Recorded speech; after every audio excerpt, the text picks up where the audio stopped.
Peace and grand rising to the sovereign, original, indigenous, natural, divine heirs. Today is July 31st, 1442 on the ancient moon calendar, 1443 on the ancient sun calendar, and 2022 on the Greco-Roman calendar.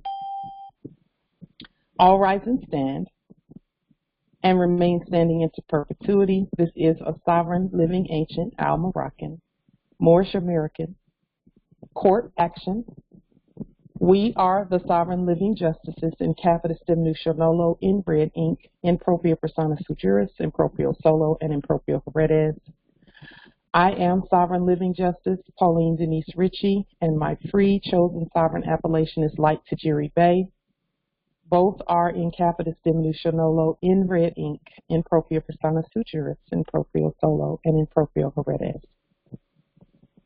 All Moors are the original indigenous, sovereign, ancient, Al-Moroccan, Moorish American ascendants of the great pharaohs of Kemet and of the ancient Moabites and Canaanites. Our full faith and trust, our allegiance, our credit, and our energy are hereby vested in ourselves.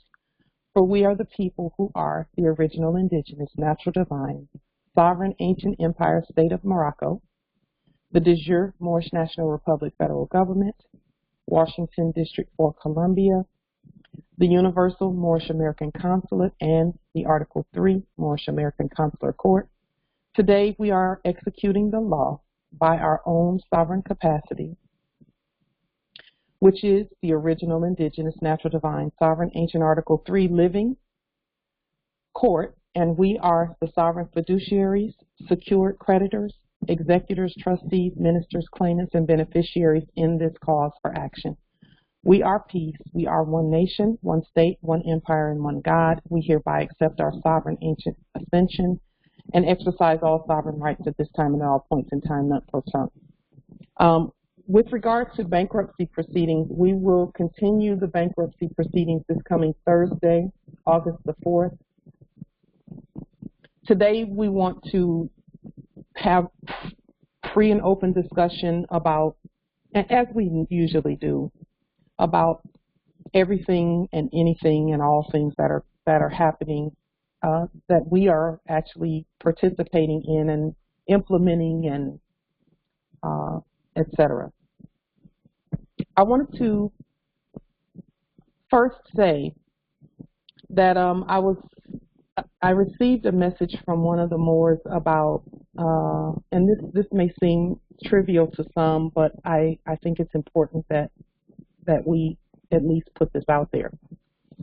Moors, I received a message from one of the Moors about a family reunion, and he did not want to go to the family reunion because of his Moorish beliefs.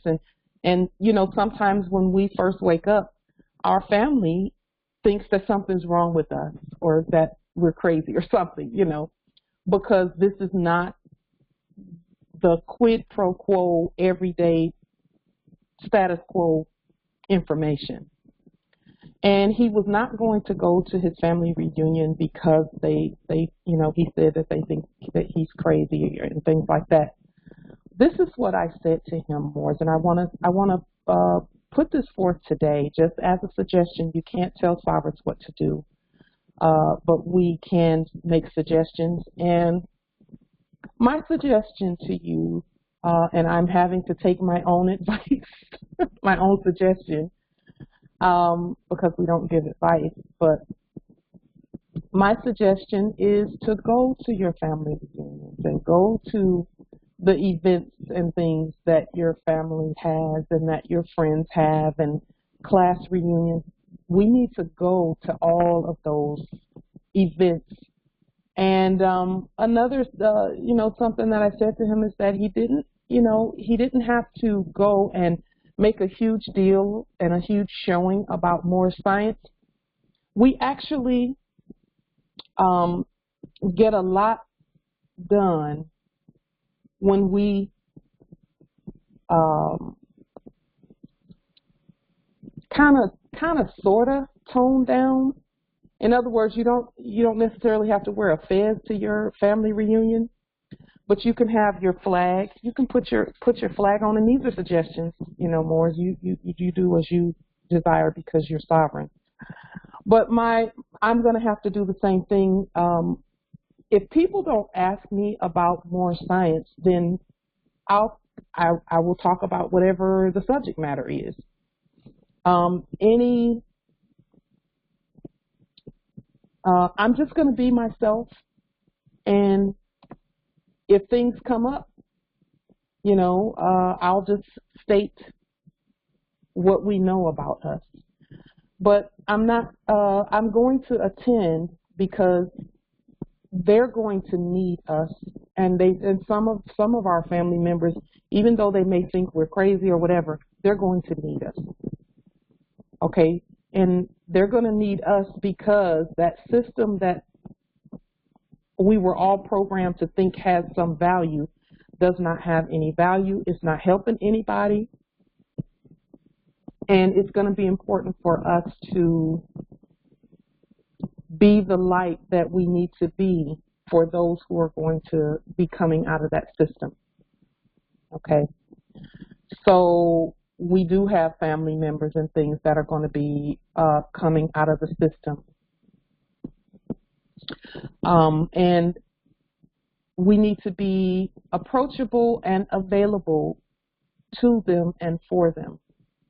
And the best way to be approachable is to just be yourself like you were before, kind of sort of before you woke up, but now you're smarter. Now you're awake. I kind of got that just from watching our teachers, who said, one of our teachers said something really profound, and he has stated this on several occasions, because some were asking some of our teachers, you know, like when our teachers go on to social media, YouTube and different things like that to teach, they wear a baseball cap instead of a fez, but the baseball cap has our flag on it. And some were saying, how come, you know, if you're teaching, how come you're not wearing a fez? And one of our teachers, I learned this from one of our teachers, he said that he can reach more people by wearing the baseball cap. And I have found that to be true. As far I'm still working through taking off my turban, and I may never take it off. But that's a very wise thing for him to do, is to wear the baseball cap, and it's reflected in how many people know what he's doing and how many people actually just take the time to listen, you know, because sometimes people think, well, do I have to wear a turban or a fez every day? No, you don't have to do that. You just need to hear the truth, and when the truth hits that truth center, you will do as the Spirit leads you to do. So when it comes to family reunions and things like that, Moors, we cannot take ourselves out of those situations. We actually have to lean into them because we have information that they're going to need. But they have to ask for the information. If they don't ask for the information, then they're not ready for it usually. And we can sense when people are ready for the information that the ancestors have given us, you know. So with that being said, he did go, and he said that he had returned. I'm glad that he went, because they're going to need us, and it's at those types of events that we can show that we're not aliens. We haven't turned into strangers and weirdos. We're actually who we say we are. We're still ourselves. We still love them. Nothing has changed there. In fact, it's gotten better because we know who we are. So that was my, you know, I just wanted to put that forth just so that, you know, we need to go forth. We need to go into the highways and the byways and the hedges and compel men to know who they are, to wake up. So with that being said, another something I wanted to to bring up. Food shortage. And I'm laughing because that is the most ludicrous term I've ever heard on our land. A food shortage. The most ludicrous thing I've ever heard. There is no such thing as a food shortage on earth. There isn't. As long as the sun shines and the rain falls and the dirt and the land is here, there will be food on earth. The end. No fear. Checkmate on the false narratives about grocery store shelves and people starving to death here on this abundant land where things grow naturally. We could all go out onto the land right now, and we've put photos and things and showed things on social media where we go out onto the land and there's food everywhere. You know, so as long as there's rain and sunshine and dirt and soil and land, we're always going to have food. Always. So let us get beyond that ludicrous, crazy, phony narrative and get back to the business of governing. Okay. Secondly, regarding the bankruptcy, the need for our autographs in order to detain us was proof of the bankrupt state of the United States Corporation Company. So since we know that they are bankrupt, then who is paying for the Moors to be incarcerated? Just think about that. Who is paying for the Moors to be incarcerated? Moors must refuse to pay for their own incarceration, and the incarceration will stop. You must refuse to pay for your own incarceration by standing and not even speaking to or yielding to bankrupt entities. That's how you do that. You refuse to pay by autographing something that they're doing. And when you refuse to pay and they know you're not going to sign anything and they know they're not going to get a check, a blank check from you, then that madness stops. So, yes.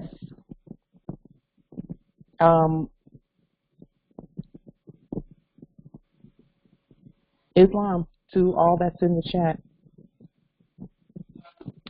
So with regard to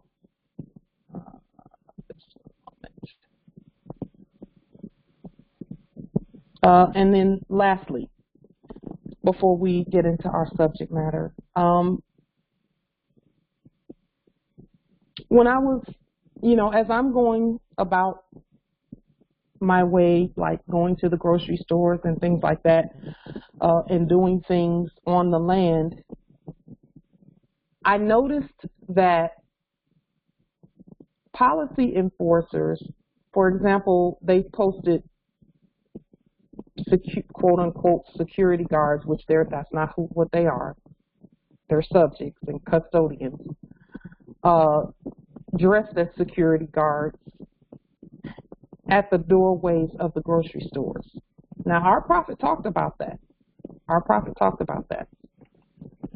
But it's not happening where they're saying, no, go, move on. They're not saying that. But what's happening right now is as I'm going about my day, I noticed that they would always make it their business and sometimes even go out of their way to greet. And I can't even say they were greeting me, but to greet. It was always, whether I'm coming in or going out, they would always make it their business to do that. And it never felt right, because I'm thinking, what do you care about my day?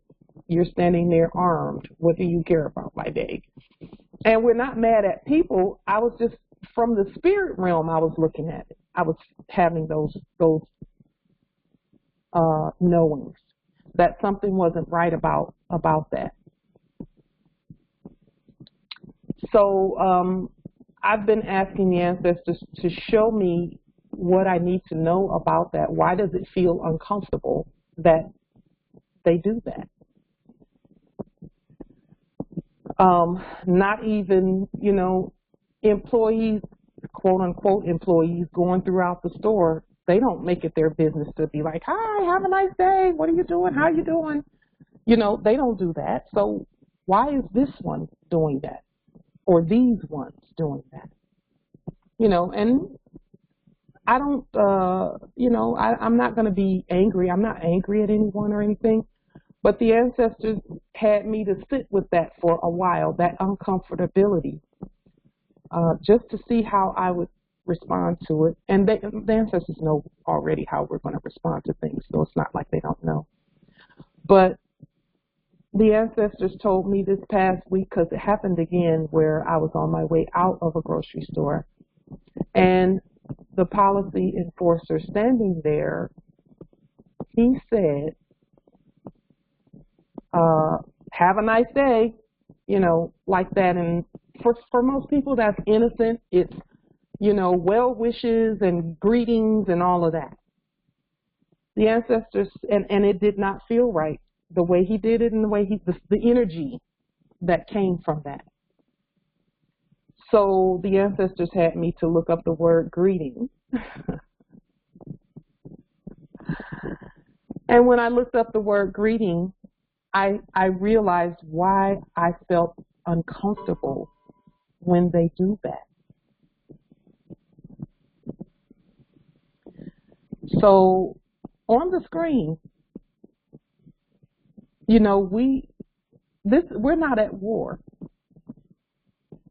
But some of the most innocent seeming things like good morning, like that, good morning, we know good morning does not mean what we thought it meant. We're not in mourning. Mourning, weeping. So I looked up the word greet. And it of course, there's the noun version of it, and then there's the verb intensive and the verb transitive and the adjective and all of that. We go with the noun greeting, greet. Here it says, where it says verb intensive, to weep or lament. And when they put archaic or dialect or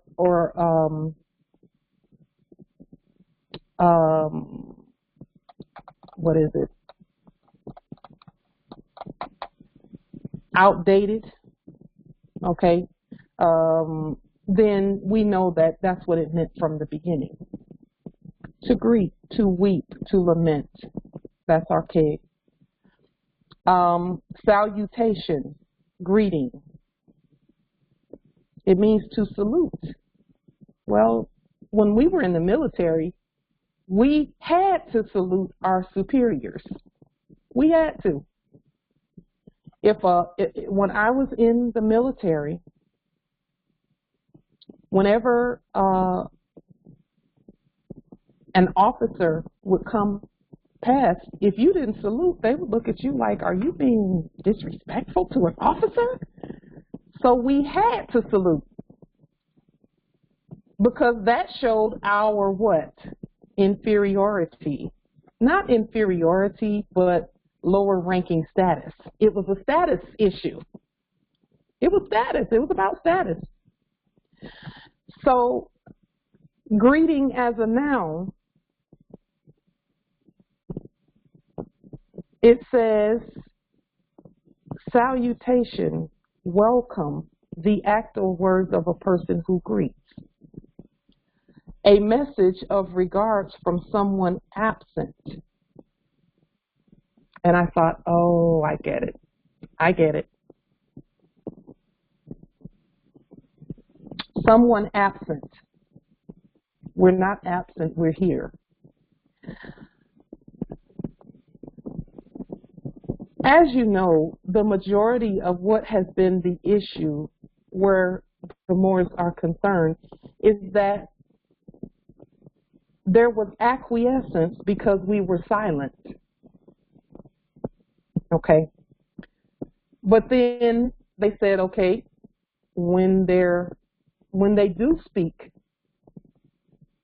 have them to speak from a place of being on their knees, or weeping, or praying, or motioning.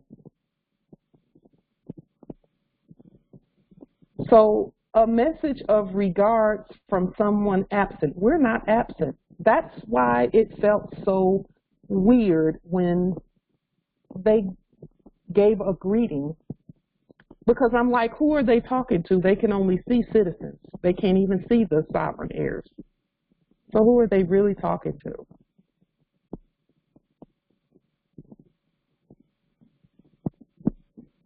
That's why it felt uncomfortable. And to me, I just felt like, okay, you know, that's what that's all about. So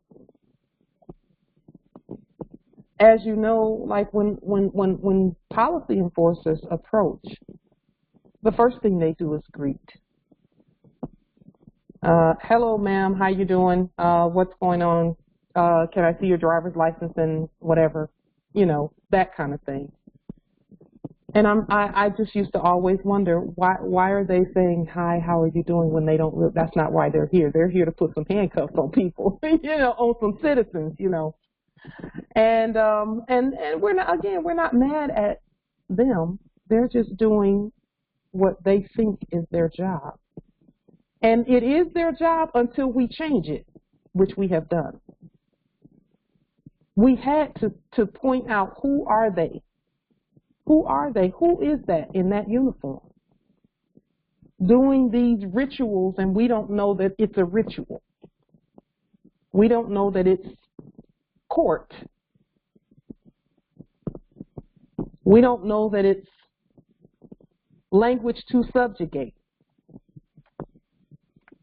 So I just wanted to point that out. We're not in mourning. We're not weeping. We're not absent. We are present on the land. With that being said, I won't say how to respond to that if that happens to you, because the ancestors will give you what you need in order to respond to that, if you feel the need to respond to it. You know, I grew up. I was born at Michigan territory. I grew up at Alabama territory. In the Alabama territory, you would get in trouble if you did not speak. They beat that into us, to greet and to speak. And when you first come into a room, the first thing you do is speak. Now, when you're among your kin, that is appropriate to speak. But just something to think about. You know, in the South, they taught us to speak to complete strangers, and they call it Southern hospitality. But when I started looking at all of that they call Southern hospitality, quote unquote, I realized what was really happening when they're saying ma'am or sir. That's British. Those are British titles. They're British titles. When we say them to our mother and father, we're saying them as, see, we speak a different language. So we can say ma'am and sir to our kin. Our English is not the same. Ma'am and sir for us is a sign of honor and respect for our elders. That's why we said it. Our parents were teaching us ancient English in our language, but that was being mistranslated into corporate, colonial, mercenary English, and then subjugation and subrogation was taking place. And so we just wanted to point out that, yes, we do these things. If, you know, I used to say ma'am and sir to my parents whenever they got mad. You know, if they wanted us to say that, I'd say it. But I just wanted to point these things out because I think it's important that we have full disclosure on everything that's going on our land. Okay. So with that being said, because you know, some will say, I don't think you should go around and just not speak to people. Well, you shouldn't. You shouldn't. You shouldn't just go around not speaking to anybody. But just go into every situation with full disclosure, knowing that speaking to a policy enforcer is not the same as speaking to your kin, your parents, your loved ones. It's not the same. That's two different languages. So for people who say we're not bilingual, yes, we are. We're actually quadrilingual. We have many different languages that we speak. It just depends on who you're speaking to. And that is in alignment with the colors of ink that we use.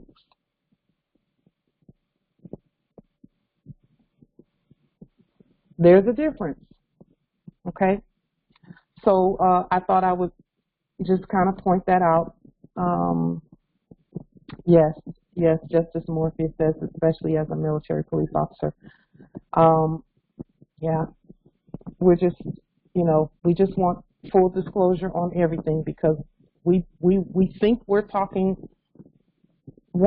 speaking one way, and next thing you know, you got handcuffs on, and you're wondering what happened. You were being nice. What happened? Well, nice means what? We know what nice means. Nice means stupid, according to the dictionary. So are we mean? No, we're not mean. We mean what we say, but we're not mean what we state. We mean what we state. Okay.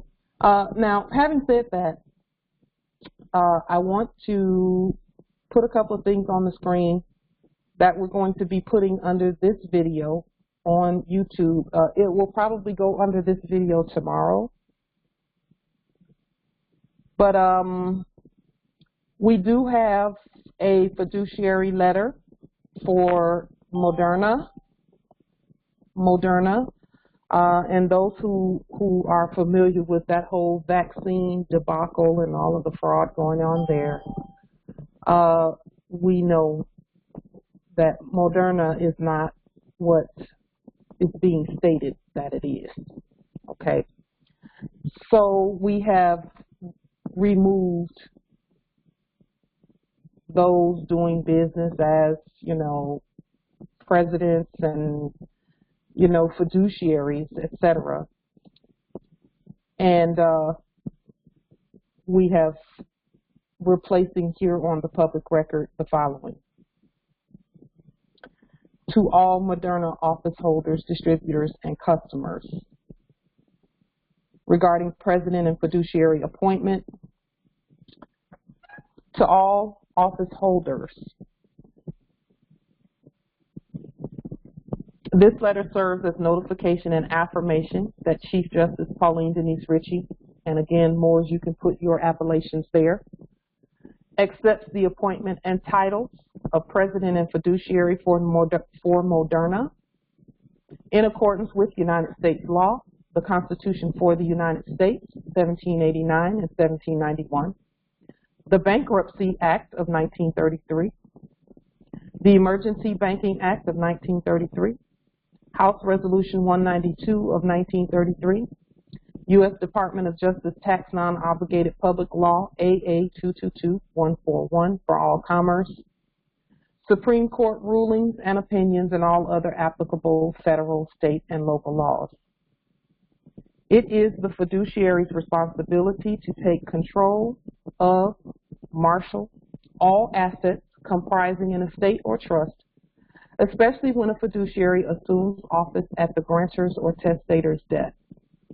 The prerequisite to immediate access of certain accounts is the fiduciary providing a court affidavit of authorization and producing a death certificate. Additionally, any person to whom the office of fiduciary of any state is so transferred shall, for all the purposes of this action, become and are deemed to be the trustee for the state, and the person from whom the office was transferred shall be deemed to have resigned that office.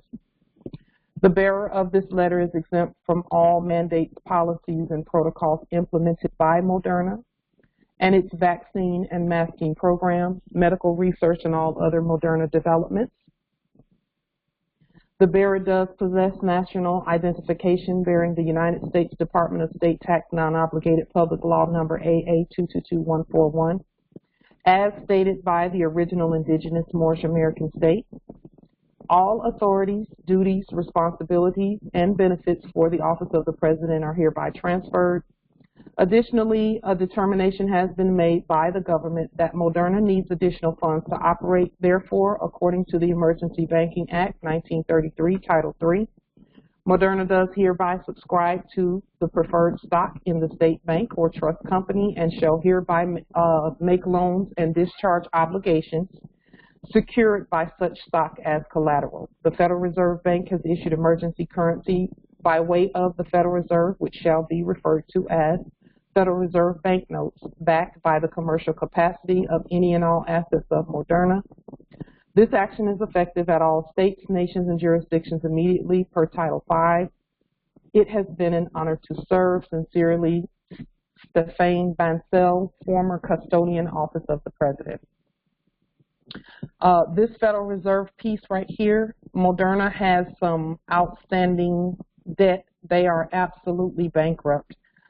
And that's what this part of this document is stating.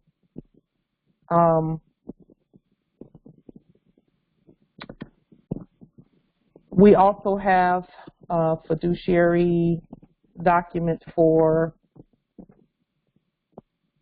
Pfizer.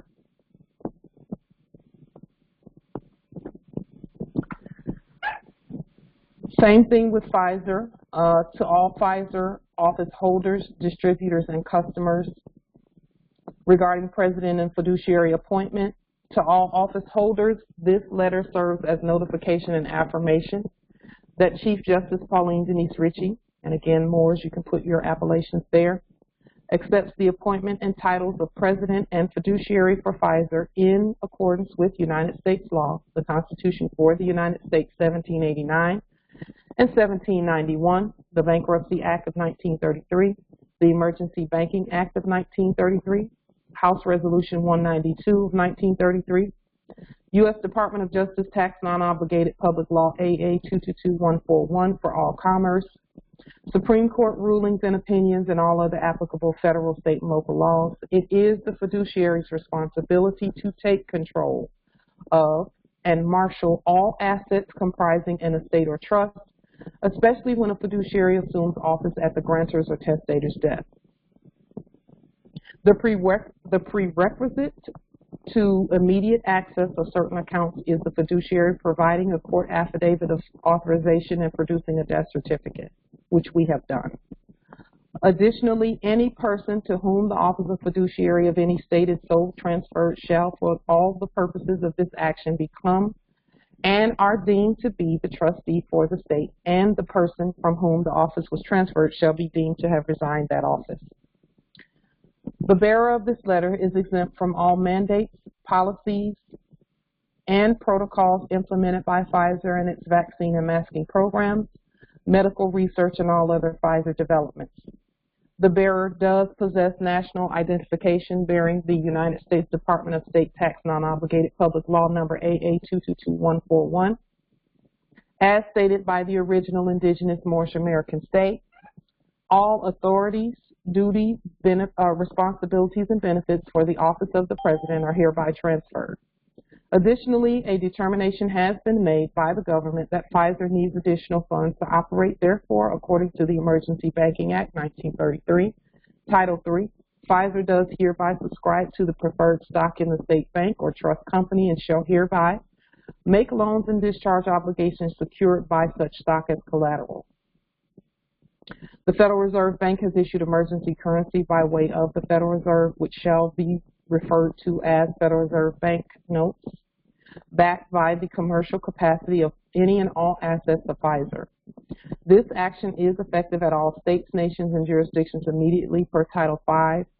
It has been an honor to serve. Sincerely, Albert Boiler, former custodian, Office of the President. The last few sentences regarding the banking and the stock and the Federal Reserve, those are measures that we have implemented whereby liquidation can be done. Okay, so with that being said, this will also be under this this video.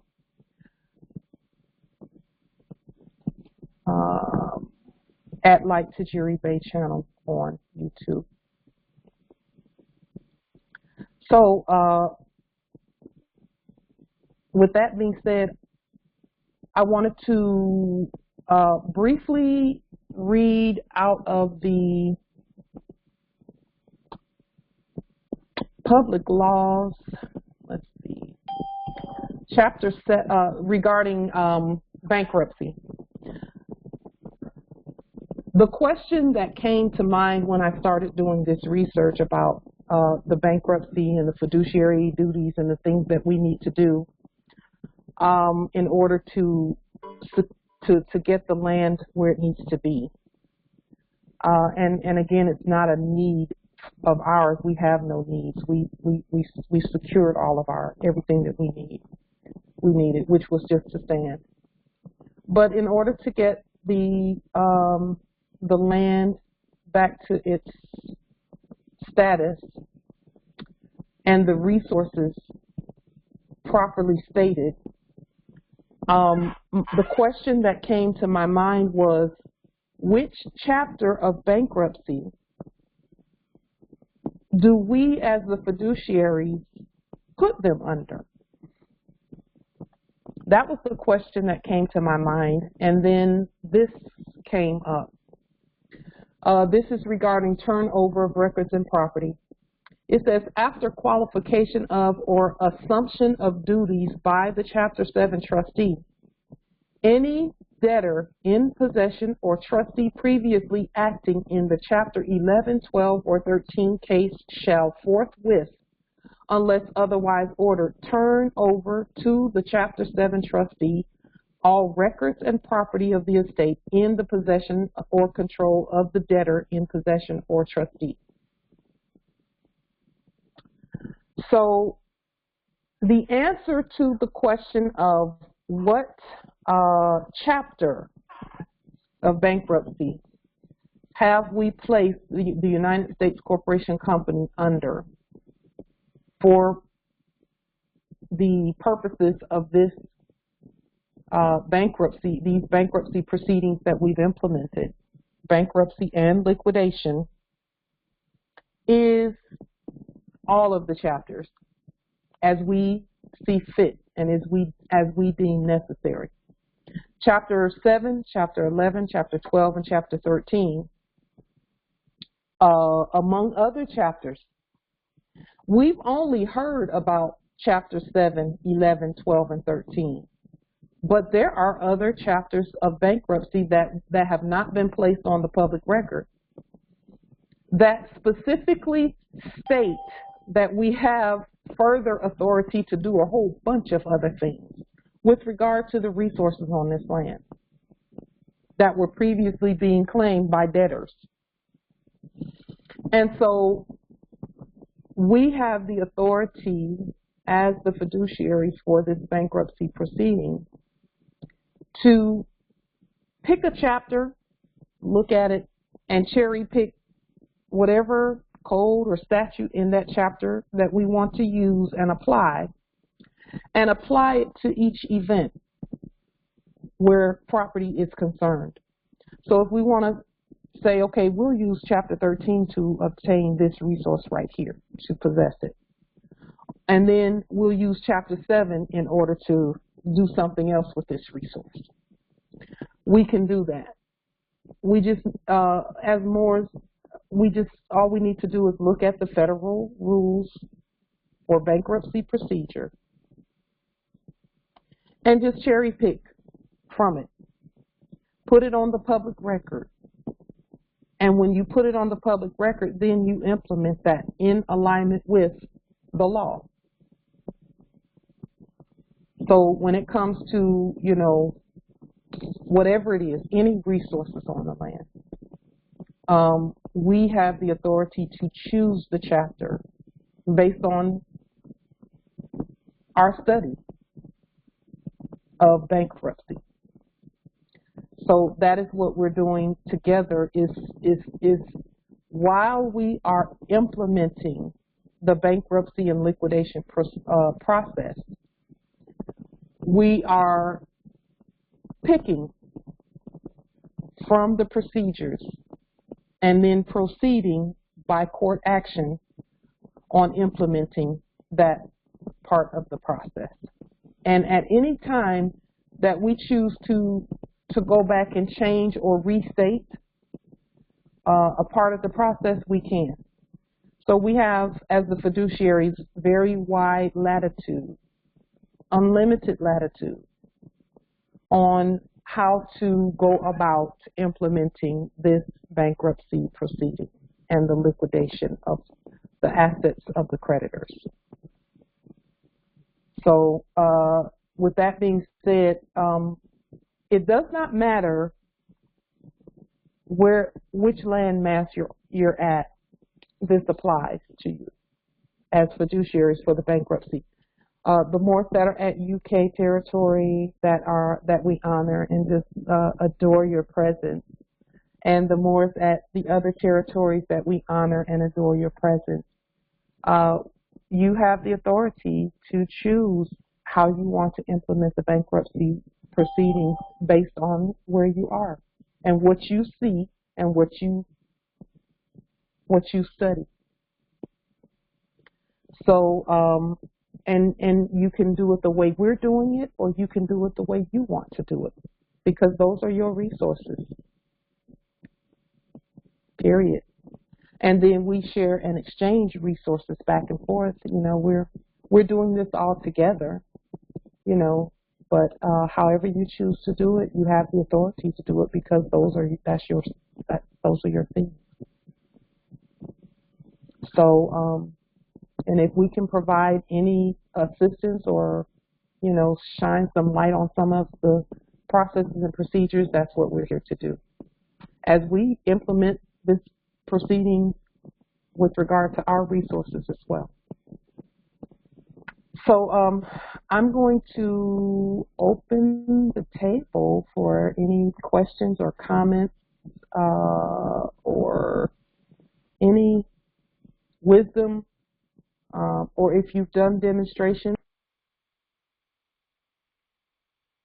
and you want to speak about your demonstrations, then feel free to do so. Just one moment, and you can speak by *6. For those who are on the phone, you can unmute yourself by doing *6. It's fine. Any questions, comments, wisdom, testaments, etc. Islam, nobility. Yes, I had a question about the merchant cards. Yes. I just put an order in for the machine, and is there some type of video or something that tells you how you exactly go about the numbers and the way you put them in the orders and things on the card? So when people there's not a video for that one specific process. We've been talking about that the whole time. But one thing I have found that has been successful is when the Moors were doing things with regard to direct Treasury direct accounts, and they put in the social and the routing number, it was working for them with online orders. Okay, and again, it's not a social security number; it's a sovereign security number. But the number sequence is the same. It's just there are no dashes in the number.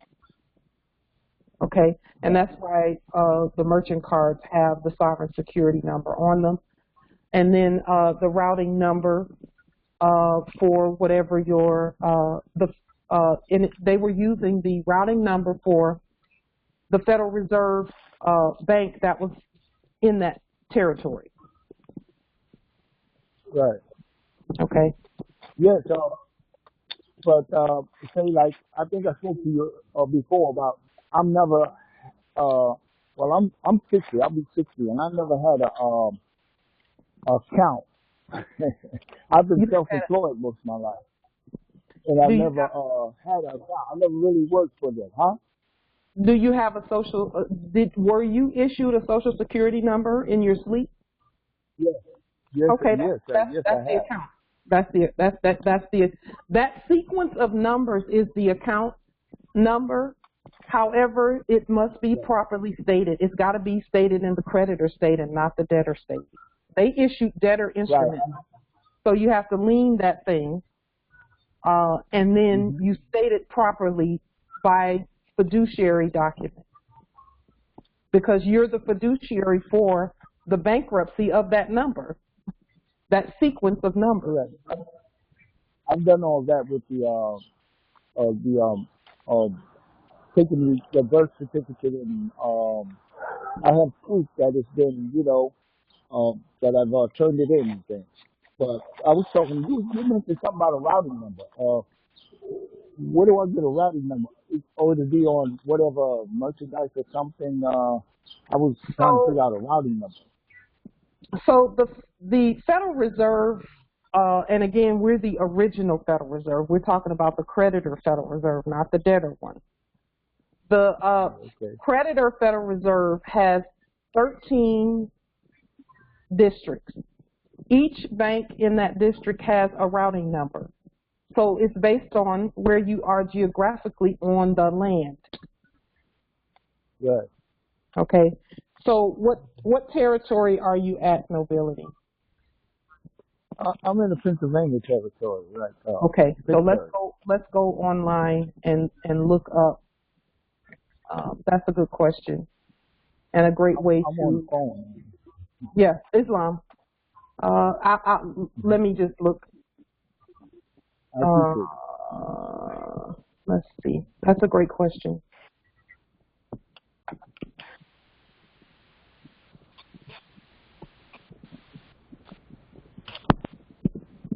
People might actually believe your bullshit if you could actually bring home that land, Pauline. Bring home land, people bullshit, Pauline. Why can't you get that land? So, yeah. Don't you have something to do? I love talking over that noise. Okay. So, Pennsylvania Bank. I usually just go out and it says get over it, old man. Has a routing number. Get over it. You're 60 years old. Hang on just a second. Okay, so we have to. Of course, there is a lien on these the fraudulent entities of Federal Reserve. And now we have stated on the public record that we are the original indigenous Federal Reserve, because again, all they did was mimic. Right. Nothing new under the sun. They just mimicked what we had already done. Right. So let's see.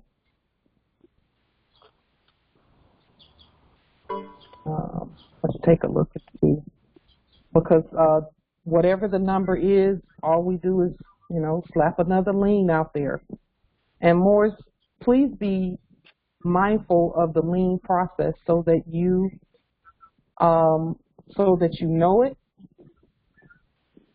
and and that you use it regularly. Yes.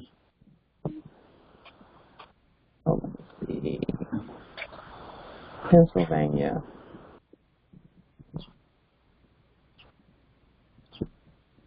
Yeah, I leave the locals here, the tax assessor's office in a little town I'm from. And a couple weeks ago, I went I'm there not and they sure say if this will bring up what the needs to place be is brought empty. up. Oh. And this is how I do my research more. I just go out and just start looking around. Let's see.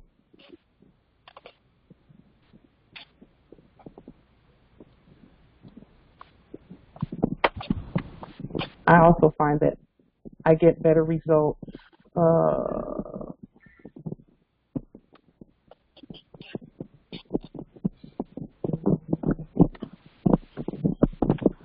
Oh, you say these districts. What's the name of these districts? You call them?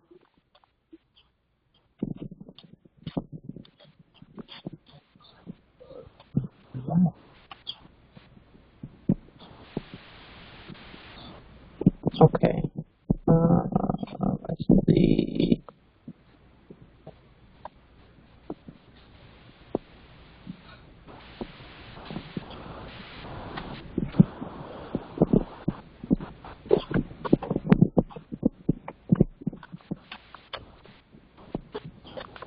And if anyone else finds the number before I find it, if you could put it in the chat, that'd be great.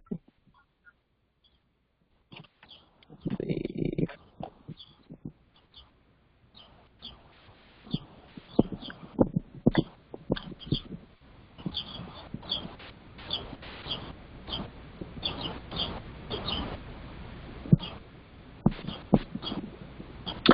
And generally, this information is going to be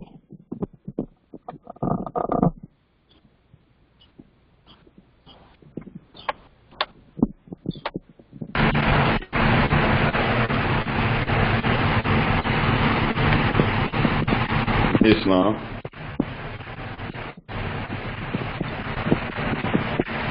Islam.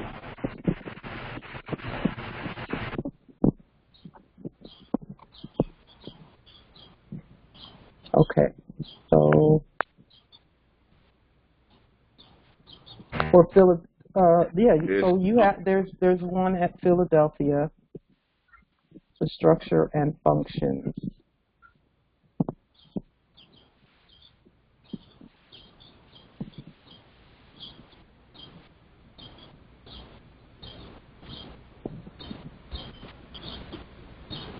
Okay.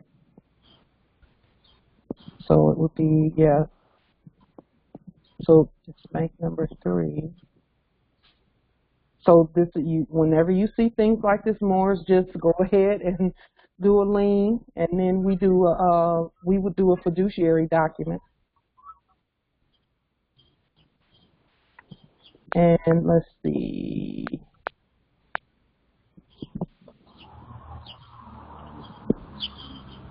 Just take a look at this, Morris. I mean, when I'm looking at things like this, it's like, okay,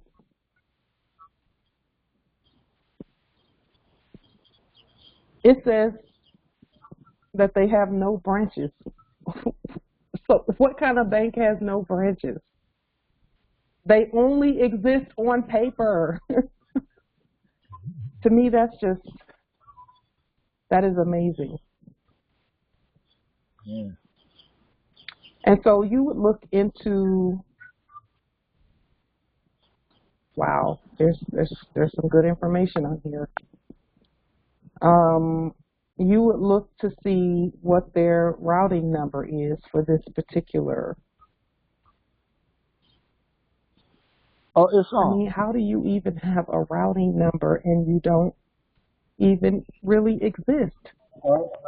That's crazy to me. Yeah, exactly what so you can dig through and find the routing numbers. Oh, it's the routing number. Let's see. What is Maybe I'll exactly routing search it number am I here looking for? because they do have them.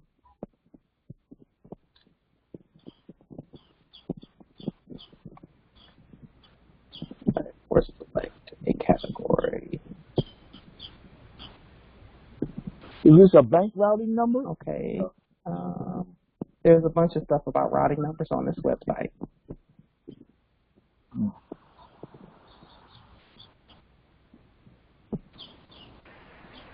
Empress Light, can you hear me? Morris, I don't think she can hear us. I'm not sure why. Oh, that's what it is. I've been talking.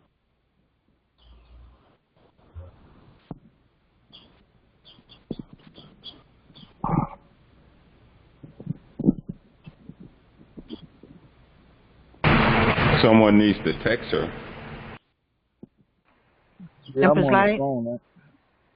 Yeah, I'm not sure why she's not able to hear Islam.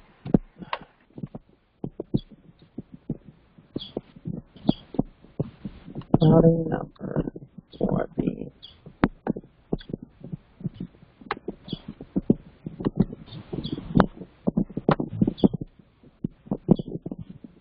whoops.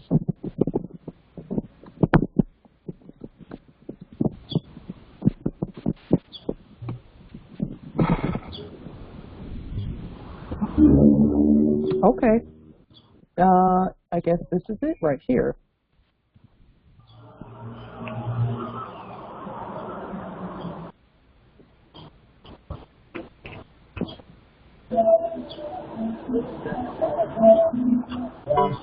Zero 3105428 for Philadelphia. 03105. Did you hear that, Nobility? Oh, no, can you hear me? Islam.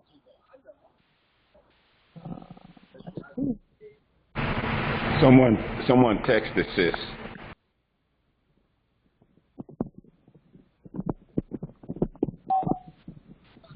Islam. One moment. Just one moment.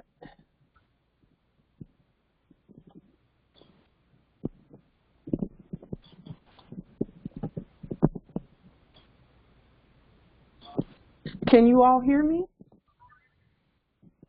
Islam, can you hear me? Because for some reason, I cannot hear you. Just one moment. I hear you good. Islam. Hi. Can you hear me? I cannot hear the question. So, Islam. Empress Light. Can you hear me?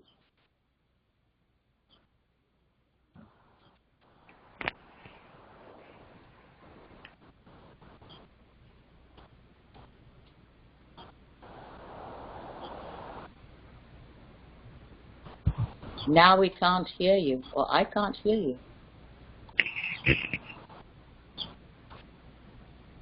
How strange.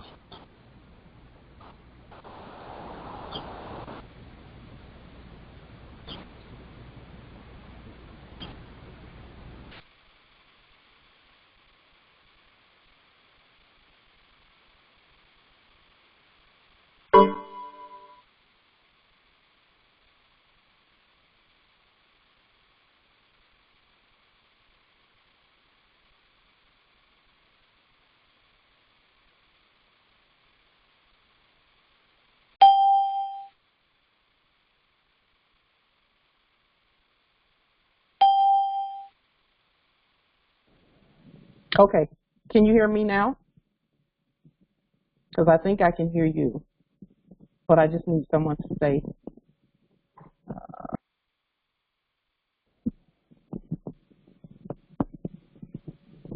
Can someone unmute *6?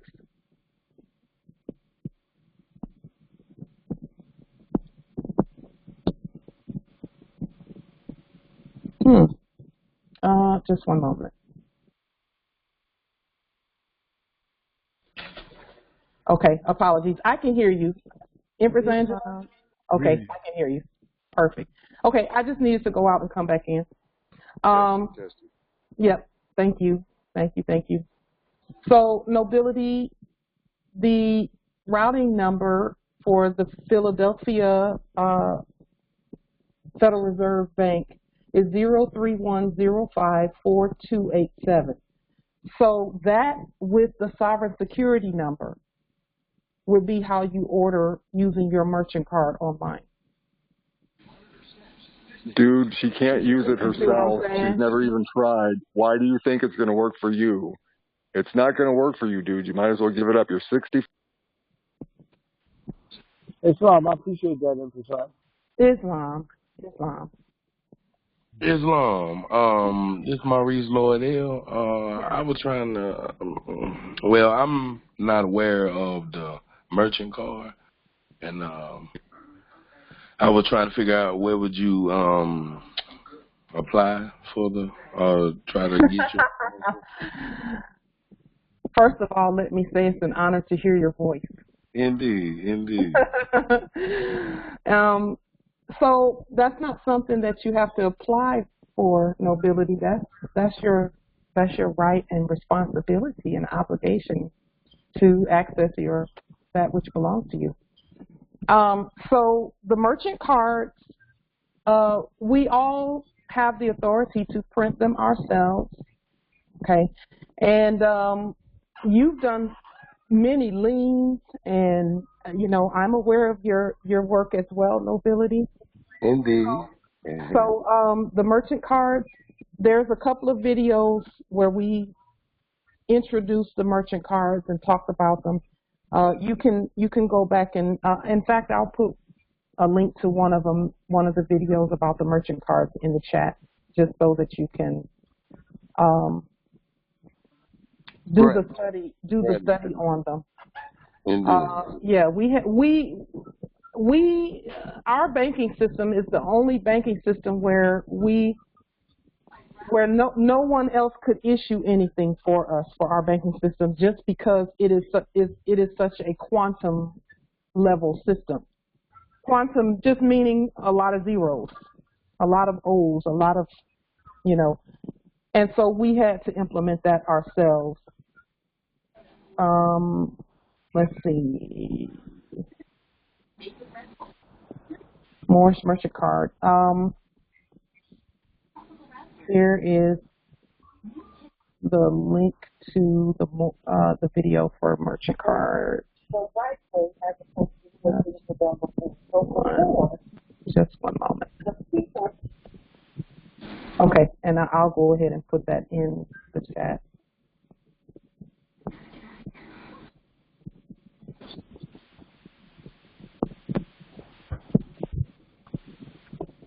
And the Federal Reserve, I'm guessing them doing business, they assist us on deposits, or I tell them what to do.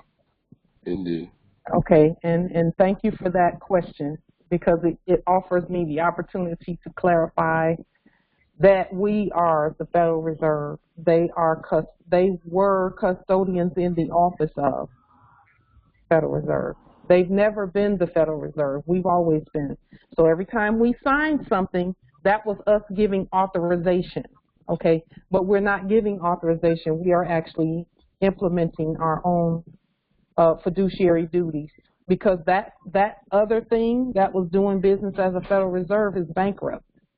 So we have to, as the fiduciary, implement whatever it is that needs to be implemented with regard to the resources and the assets of our estate. Right. Okay, so that's what the merchant cards are all about. The lien process on the Federal Reserve, and then also a lien on, like if you're going to be ordering from Amazon, then do a lien on Amazon.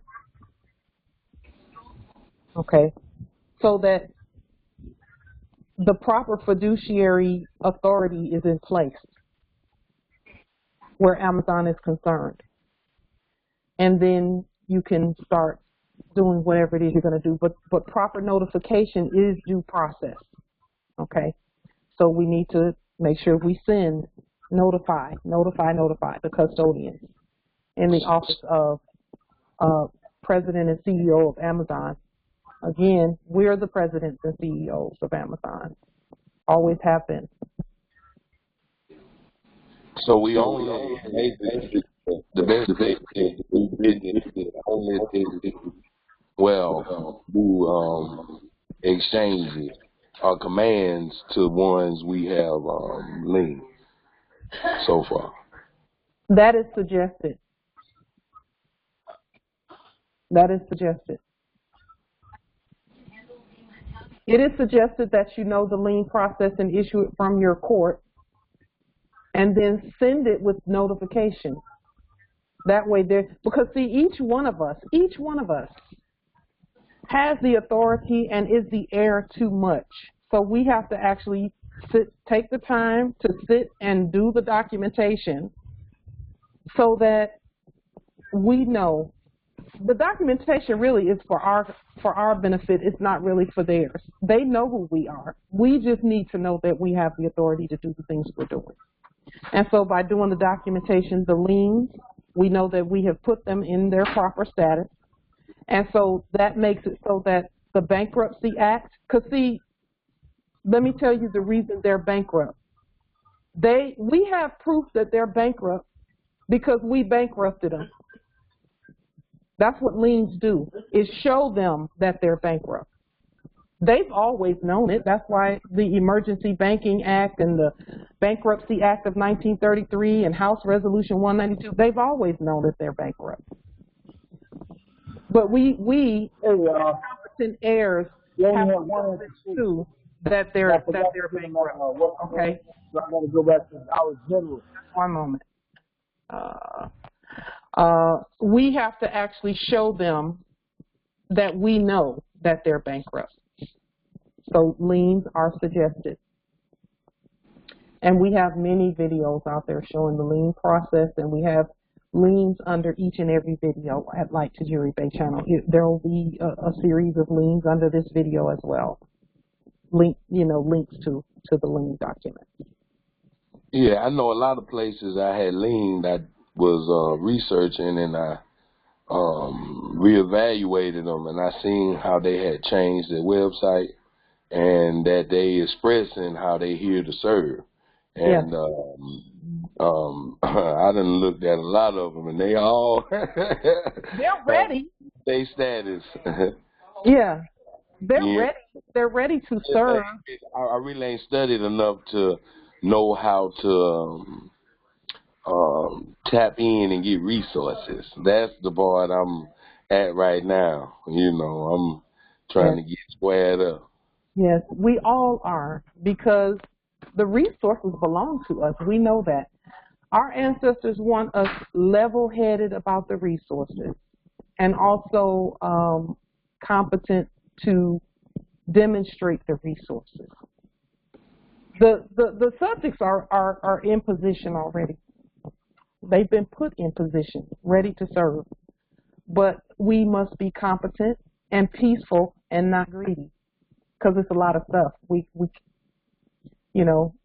Yes, you can get 5 conveyances, but why? Just do one at a time, because you're going to have to actually bring that conveyance into your inventory, and there are things that you have to do in order for that to be competent.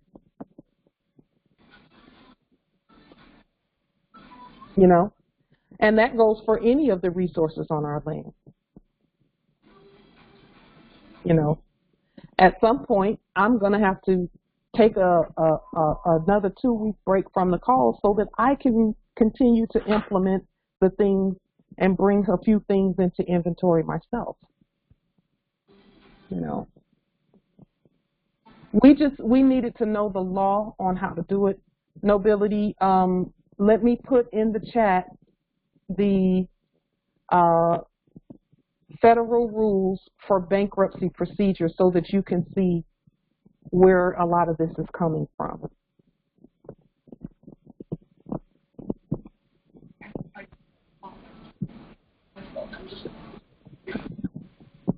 I'll just put a link to it in the chat. And there'll be this link will be under the video as well. at Light to Jure Bay channel on YouTube.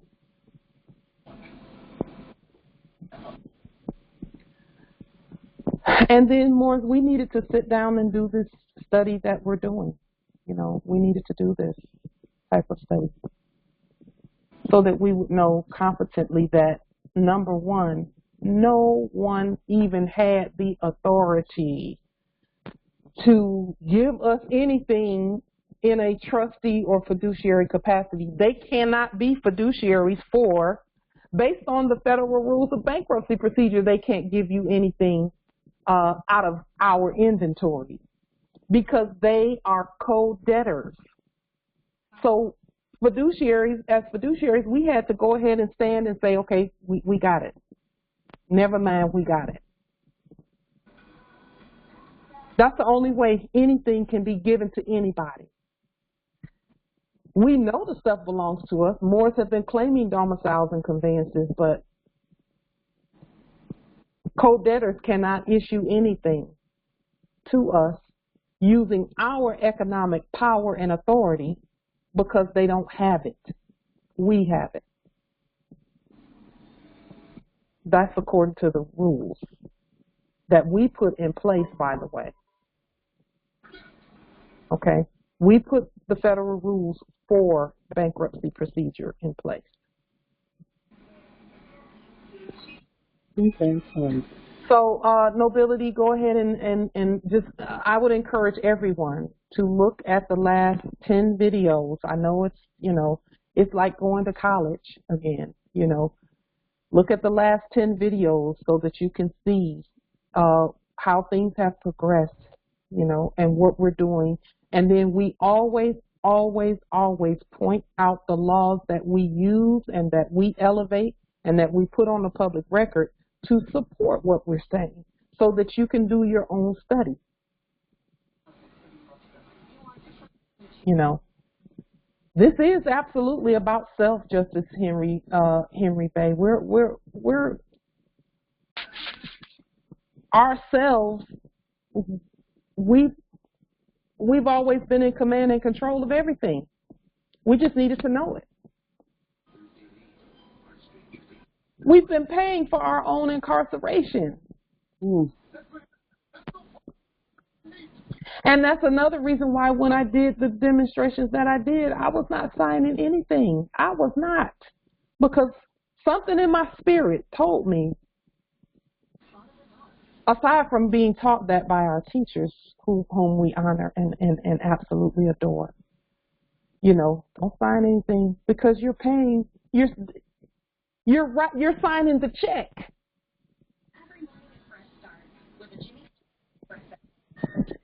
They're bankrupt. They can't. Listen. If they were solvent, then they could just sign things and take everybody.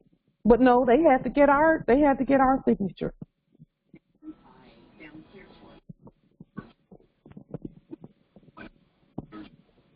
And so now we say we are using our own credit the way we want to use it. And we're making sure we point out on the public record who's the creditor and who's the debtor. And who has the authority to issue conveyances and domiciles? We do.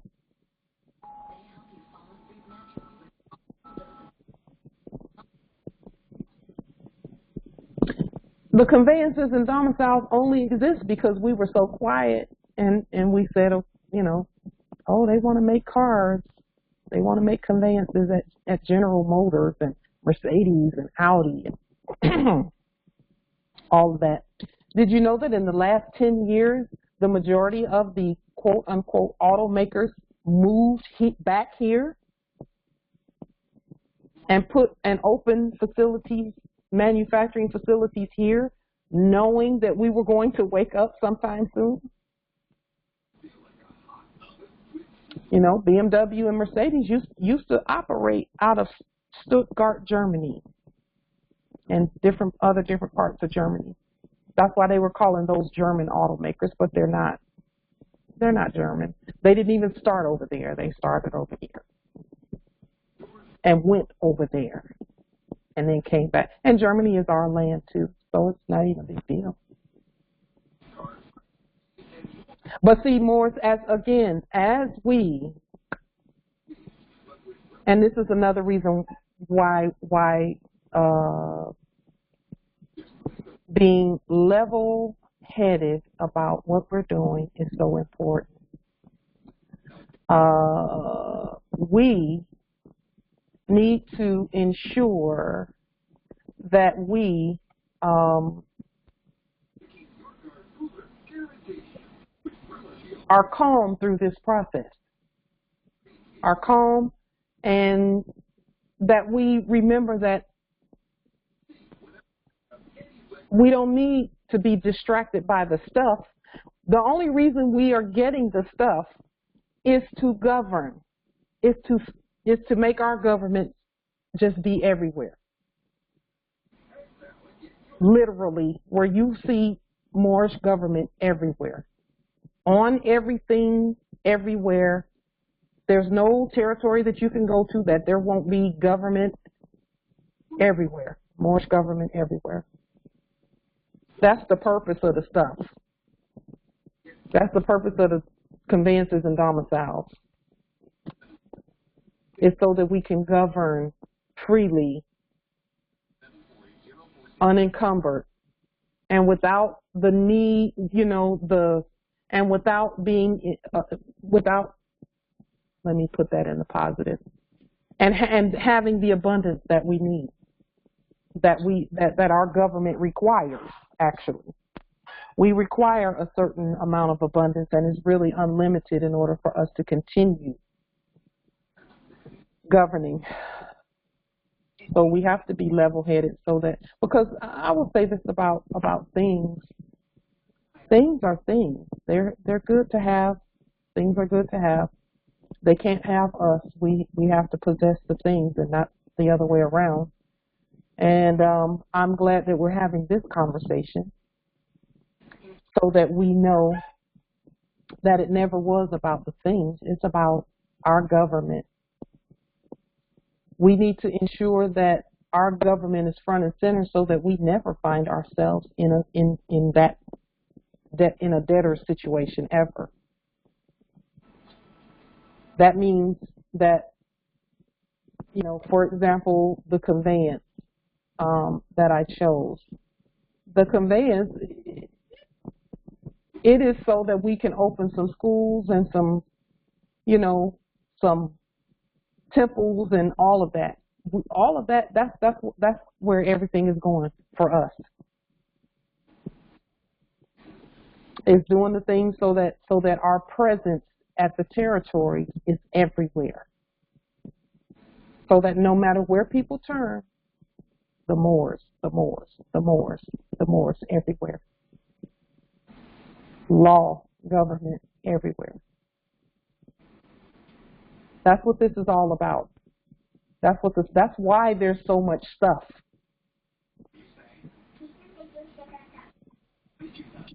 So we can't hurry through this, because even if you hurry, you would burn yourself out because it's too much stuff. So we need not hurry, but yes, it's time. This is our time. This is our time. So let me state that properly. We have all the time in the world, but this is our time now.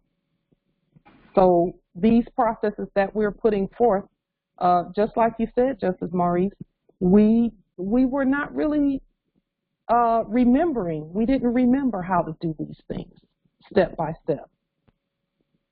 Knowing that we had to point out the debtor first by lien and by court action, so our courts had to be active, and then our courts had to be supported by a proper money system, a lawful money system. Because all the stuff, again, the stuff is our stuff. That's not even the issue. No one on the earth questions whether the stuff is ours or not. No one questions that. That's not a question.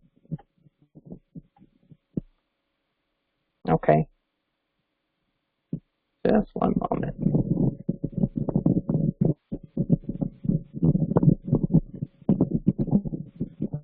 Yeah, that's a question about whether the stuff is ours or not. Everyone knows it is. We just need to be competent, calm, and peaceful as we implement the things that we're doing. Are there any other comments or questions? I yield the floor. Islam. Empress. It's Shasha Ande at Jamaica territory. And great to hear your voice, Empress. Well, me too. I have been tested, my darling. Yes. I have been. Maybe I can call you after, or at a certain point. My spouse was murdered in my arms in the hospital. Oh, no. The police refused to let me make a statement. I mean, there's totally no law in this place.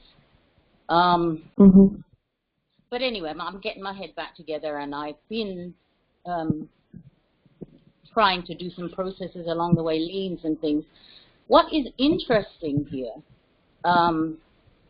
nobody picks up their mail. So what's the process?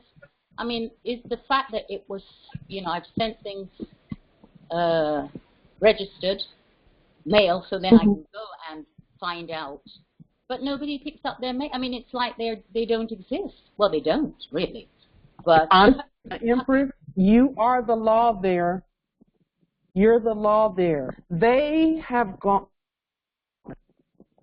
That's why we had to stand and just go ahead and start doing things, because they're not there. There is absolutely no law.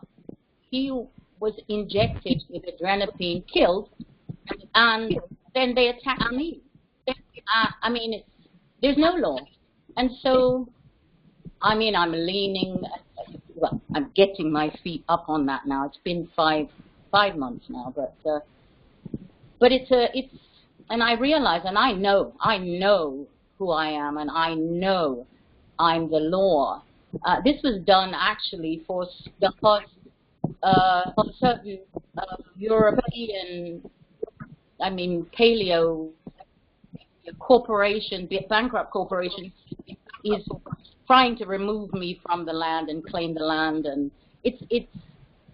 But as I speak now, yes. So I'm leaning, and they're not picking up their mail, which to me is evidence that they're not even pretending to be even a business. So do I just follow through, because by sending things registered, it's been served? It's been, how do I follow up? Because I've been starting to do the default judgments, and that's why I went to go and do my research on the dates. And even the post office don't want to help you or assist you or do what they're told to do, commanded to do.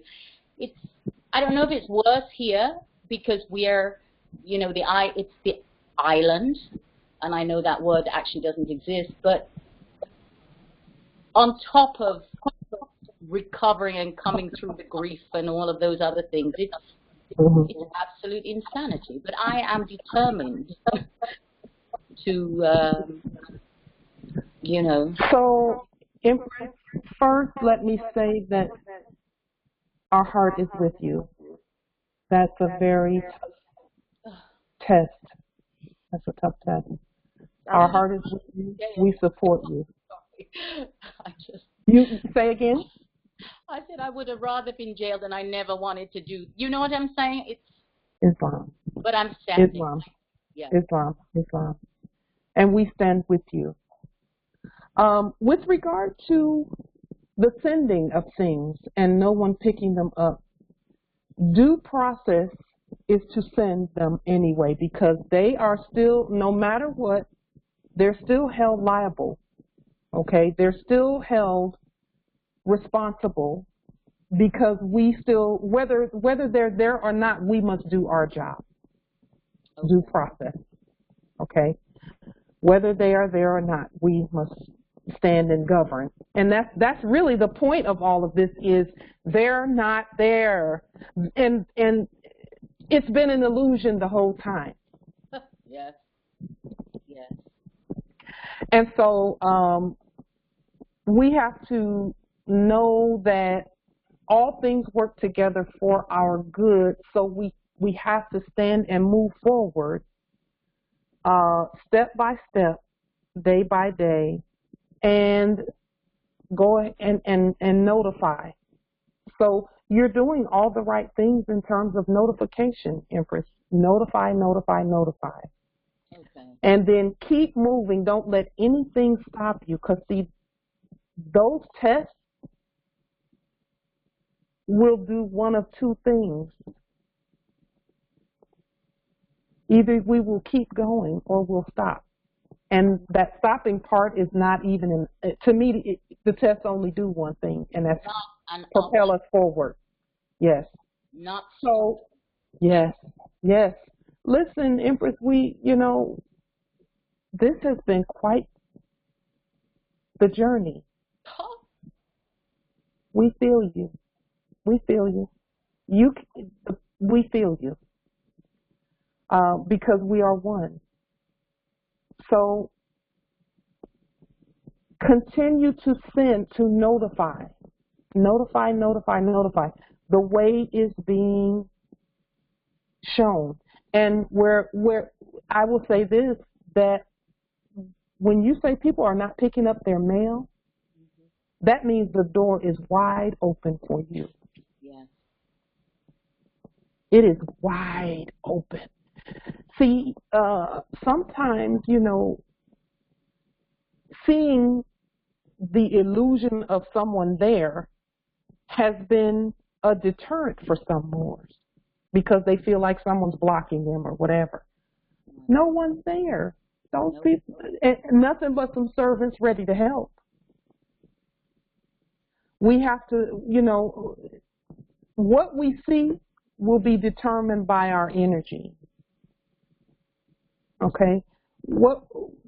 If we see them as adversaries, then they will be, because they have to do as commanded. Right. If we see them, if we in our minds perceive that they're adversaries, then they say, okay, I guess I have to be an adversary, so let me be adversarial. Right. If we see them as subjects and servants, willing to serve, willing to do whatever it takes, willing to do whatever we say. Whatever we say, yes. Peacefully, and not warring against us, then that is exactly what they will. That's what we will see and do. That's true. That is how this works. We dictate what happens in terms of their responses and things, and that's why it's so important to do the energy work, so that our eyes are clear and we can see. That's what the energy work is about. Islam. Empress. Yeah. Islam. The Empress mentioned that she was sending her affidavits registered mail. I just wanted to make sure she was aware of our prepaid mailing process, so she wouldn't be spending fiat or her sovereign credits. And my heart goes out to you, Empress Sasha Bay. Islam. Thank you. That was, thank you. You know what? You just reminded me of another question. I have seen the video. I actually downloaded it. But my question, and I did hear you say to somebody it's domestic, wherever, but is that process applicable? Well, it is applicable. I'm sovereign. But I just wanted to confirm that by doing that, I can order the cards and everything. You can create the card. The box, that they will deliver them. I mean, I just well, if it is so, then it will be so if I get them and do it. Yes, if you put it when you put it in the deposit box, it's delivered. Okay. Notice to agent is notice to principal. Notice to principal is notice to agent. That's number 1. Number 2 and number 3, the posting rule and the mailing, the mailbox rule. Mm-hmm. We talked about those about a month and a half, maybe 2 months ago on our previous call, where it is stated in the common law rules, quote unquote common law rules, that the minute we put it in the mailbox, it is considered delivered. Okay. Okay, and you can look up the posting rule and the mailbox rule. Okay. And that will tell you that no matter what, the post office only existed to prove acceptance by us. Okay. It's up to us whether we accept or take advantage of whatever we want to accept or take advantage of. All we have to do is notify. And the putting it in the box there, the deposit box, because see, we have little to no interaction with the subjects there. I never interact with them because I don't have a reason to. Right. I just take my documents and put them in the box and watch them go. Now, it's there are post offices close, but none of those post offices have boxes. You have to hand it to the subject. So even if I have it labeled and prepared, because one of them refused to let me mail without using my national ID. So let me say this about that, Empress. Go and put it on the counter and walk out. And walk out. Are they, listen, even when we worked in different places, if someone brought something in, we couldn't just throw it in the trash. We had to do something with it. And you can't just discard it. It is very interesting. I mean, here, and it's like, it's the Wild West, and I'm not backing down. Don't talk to them. Hang up on you on the phone. Because you keep trying to talk to them. Because you keep trying to talk. There's no reason for the master to speak to the subject. Yes. There's no reason for that. The subject gets their instructions from your affidavits. It is written. It is written. It is written. And that is the law. See, that's something that it's been taking us as a nation a minute to get that part about we don't have to talk to them. Because some people feel like, you know, because of the way we've been programmed, that socially it's not normal not to talk to servants. We never really knew we had servants. Right. So we thought everyone was our friend. Right. Correct. We were not used to being the nobility on the land. So we have to get used to it. Yep. Put the servants to work and go about your day. Because guess what? The master usually didn't even have time to speak to the servant. True. Chapter 29 of the Holy Quran of the Moorish Holy Temple of Science tells you that. The title of the chapter is Magistrate and Subject. Magistrate and Subject, yeah. Their job is to assist us in being raised to our sovereign status. It's not to chit-chat and have picnics with them. Yes, yes. Absolutely. So we deposit it in the box, and we keep going because we got an estate to govern. We don't have time to chit-chat with everybody. Correct. And greet everyone as if we're absent. Yep, yep. So, yep, it's deposited, and it's deposited. I have my copies. I don't have to get into anything else beyond that. You don't have to because once you put it in that box, it's given to those that need it. And they're still held responsible for the information now. Because think about it, Empress, when a fake policy enforcer who was coming to evict somebody, they would put a notice on the door and didn't care if the wind blew the notice off down the street somewhere. They still showed up when it was time to show up. Correct. Correct. Yep. So they were just teaching us how to govern. Correct. You just put it in that box and you keep going on about your business. Because guess what? They may not even ever see it because they done jumped ship because you leaned them. Hello. They're still responsible, though.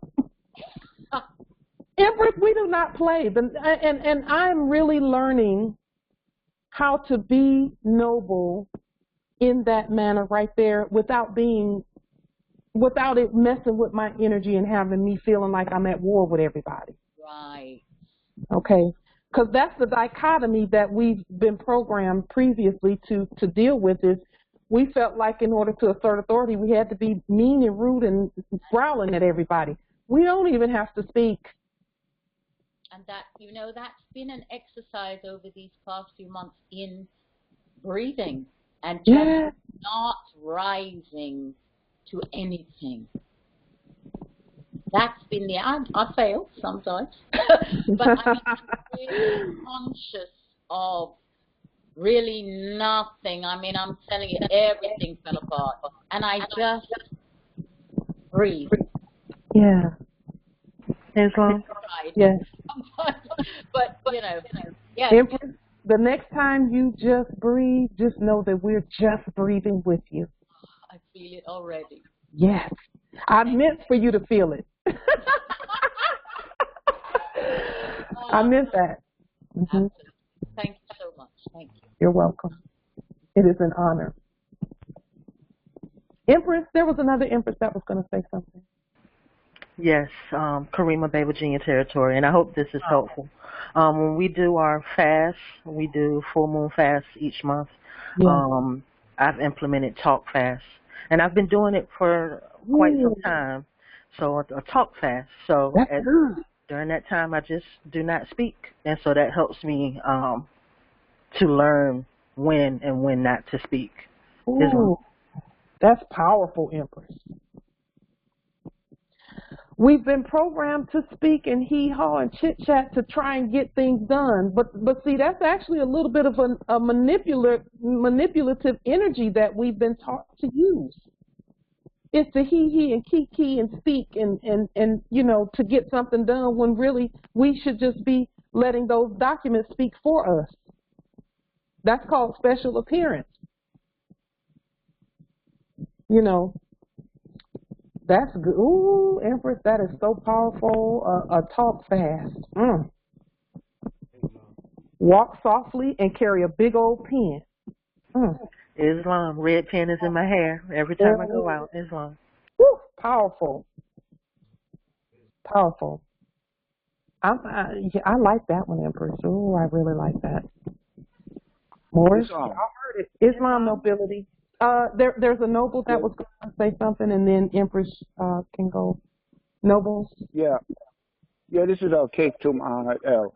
Yeah, I leaned some property here in this little town off Pittsburgh, and it's been a while. It's been about 3 or 4 months, and I went to the tax assessor's office, and there's nobody there. They say they need. I went to go assess the inspector, to get the inspection on the property, and they say the person I leaned is not there anymore. The whole office is like empty. There's one person in there, and so I don't know what to do from here because the person who claimed the property, it wasn't a person, it was a corporation, and they gave me from the tax assessor, and I can't get in touch with this corporation. So I'm about to I was wondering where do I go from here with this? Well, there's no need to speak to anyone. Okay, there's no need to talk to them really. So where you go from here? Let me read to you something that we just put on the public record. You are the fiduciary for the properties and all of that. You're the tax assessor. There's no tax assessor but you. And if you call somebody else a tax assessor, then they're going to act like one, okay? Right. And try to usurp your tax assessor authority. Right. They have to dance when you say dance, and if you don't say dance, they got to sit down and be quiet and go away. Right. So listen to this. It is the fiduciary's responsibility to take control of or marshal all assets comprising an estate or trust, especially when a fiduciary assumes office at the grantor's or testator's death. The prerequisite to immediate access of certain accounts is the fiduciary providing a court affidavit of authorization and producing a death certificate. Additionally, any person to whom the office of fiduciary of any state is so transferred shall, for all the purposes of this action, become and are deemed to be the trustee for the state, and the person from whom the office was transferred shall be deemed to have resigned that office. Right. So now we're walking through the bankruptcy process. See, they're bankrupt, so they were never really supposed to be there in the first place. We were actually supposed to be there. So you've liened them, and now that the lien has cured and matured, 90 days, and that's a suggested 90 days. It's cured and matured the minute we autograph it. But now you need to do the fiduciary statement with regard to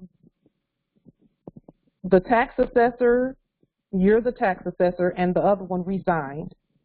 Okay, because they're bankrupt. They can't even quit. They can't even move without us saying you're done. Right. Because I lean I lean the local police and the police, the chief of police and the sheriff in Washington County. Okay. And I haven't got no response from them.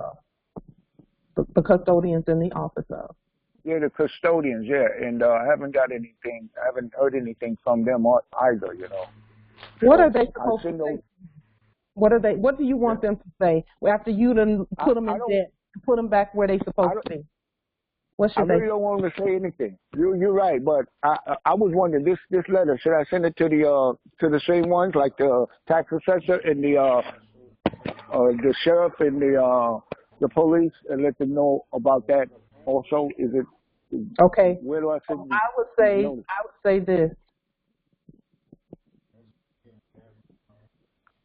Don't do anything until out of your mouth you can say that they're not the police and not the tax assessor and not the sheriff, and say that reflexively, because see the programming is still coming through in what you're saying, Nobility. Just know that the programming is still coming through. You're still calling them the sheriff and the tax assessor. You just did it again, and so this is my suggestion. I wouldn't say don't do anything. I would say definitely do so because we have to remain active.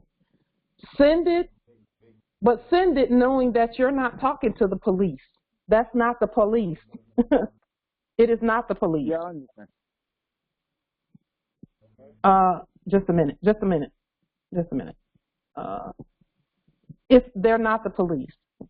And you have to know that in your spirit, and when you know it in your spirit, then the red flag will come up every time you say something like that.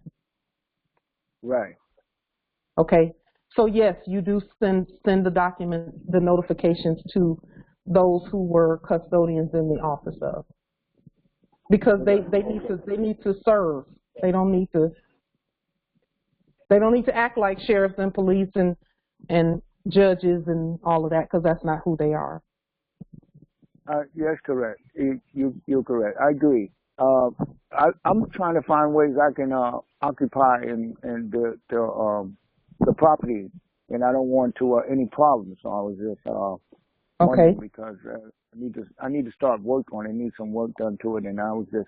But there's no one to talk to here. There's no one to talk to here after what I've done. I'm not trying to talk to them. I'm saying there's no one to even contact. There's no one to even. I'm not trying to talk to them. There's no one to contact. You're the law because you're all of that. You're Okay, the so I law. just finished. Now, listen carefully, nobility. I would suggest that you go back and watch the last 4 or 5 videos that we have done, 6 or 10 actually, that we have done about fiduciary responsibilities and all of that before you do any, you need to know what fiduciary responsibility needs to be taken care of before you occupy, and know that you're not occupying. Those are your domiciles. Yeah, I understand. It's an authority. You need to know in your spirit and your mind and your heart, as you continue to demonstrate, that you are the police and that those custodians have that they are your servants before you. Because see, let me just say, where you are right now with what we've heard you say and where you've demonstrated, they know that you're the authority. They know it. Now you need to know it so that whatever comes out of your mouth is what it should be. Because you'll have to demonstrate that you know that they're not the police and they're not the sheriff and they're not this and they're not that. You'll have to demonstrate that. I agree. And so just from my own personal experience, whenever, thank you for that, because it brings up something that I experienced this past week. But from personal experience, whenever a policy enforcer or someone comes around, they have either in their spiritual energy or in their equipment, they have the spirit of fear in there. So we need to know how to operate beyond that. First, to send the spirit of fear back where it came from. Okay, and be able to do that without warring. That's something we can do without even saying anything. And then also knowing that they're not your enemy, they're a person. And then you state the law. You're the law, period. Okay? And you have to demonstrate that even if the spirit of fear presents itself. Because, when we're nervous or we're a little, because we're getting used to being the nobility on the land. And it takes some getting used to, and it takes some working with the different energies and our responses to those energies and our assertion and acceptance of our own sovereign power. So you're going to need to know not to ever call them, because it's actually against natural law to call them police and sheriffs and judges. Even, and again, ignorance of the law is no excuse. We have to not call them that. And when it comes out of your mouth, that means it's in your heart. And once it's in your heart that you're the law, then your demonstrations, you'll be prepared for whatever demonstration you have to do. Knowing that even in in a time when you might be nervous or you might be upset, that you're not going to call them officer or judge or police or law or anything like that. So your next moves are going to be to continue to know yourself as you continue to move toward demonstration of your status where the domiciles are concerned. I will say this too. Once we get those things in our energy and our energy remains peaceful when we're demonstrating, they yield immediately. Immediately. I agree. Yeah. So from this point, you've leaned. Now you need to breathe in and take in the fiduciary duties and the administration of your estate, because those who were holding it previously are debtors, bankrupt debtors. Yeah. And you need to, so if that takes you a little longer than you wanted it to take you, just please take the time to do it, to breathe in your fiduciary duties. They must be breathed in and done. I will say this, it's a beautiful feeling. It's a beautiful energy to know your fiduciary duties. Because then you will realize how vast the estate is and how you have access to every bit of it at your word. And that there is nothing and no one that can say no to you because ain't nobody there but you and other Moors who are the law. You know, so, you know, fear energy, and I'll just say this more just as a general statement. Fear energy, ego energy, anger energy, and greed. Those energies work. I would encourage all Moors to work diligently to get those energies out of the way, because they are hindrances. They were hindrances. They're not anymore, because we you know, we're awake. We're awake. We know.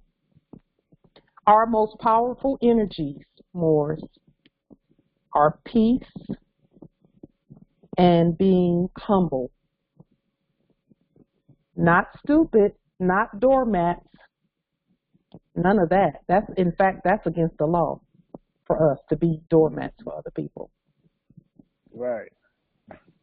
Humility is a derivative of human. So that is a superpower, because you will never make a mistake in your language when you don't let that stuff rule your demonstrations. You'll always know what to do, and you'll always speak and do in a way that will let you know you are in complete control of this estate and everything on it. Islam. Humility does that, because it will pull back the ego and all of that stuff. It'll pull it all back and say, wait a minute, just think for a minute. And that happens in a split second, and you automatically know what to do. It's a superpower. Yeah, I appreciate you, sister. I appreciate it. I'll yield the floor. It's on. I appreciate you too. I hope I didn't go on too long about that. I appreciate you. Islam. We are one. Islam Empress. First, hello, Empress Light. This is Rose. Speak up just a little bit. We lost your volume there. Yeah, when I get these headphones, they don't. Oh, can you hear me now? Yes. Okay, so yeah, Islam. Much love to you, Empress Light. Thank you so much for showing up and being Islam. And then your volume keeps going in and out, Empress. Okay, you know what I'm gonna do? Let me just turn off my Bluetooth real quick, because okay. It happens when I have the Bluetooth on. Mm-hmm.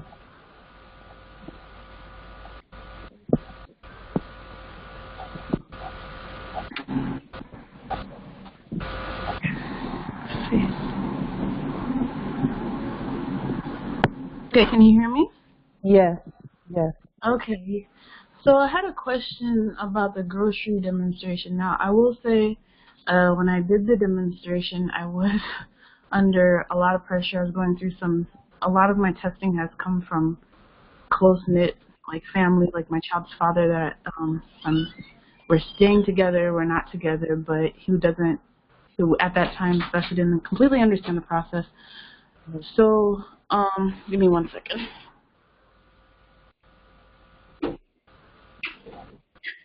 So I I sent, and then I went through some issues with my printer and stuff.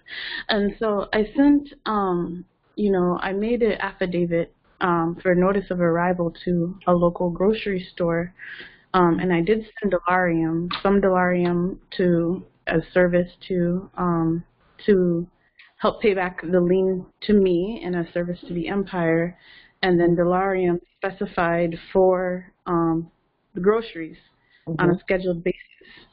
And so then, now I will say I did not send it a month ahead of time because I was going through so much with what was going on in my home and me getting pressure and looked at crazy because at the time I didn't have the means to help support in the household for the 3 months we had been living together. And so anyway, so I sent a lot of stuff via email, and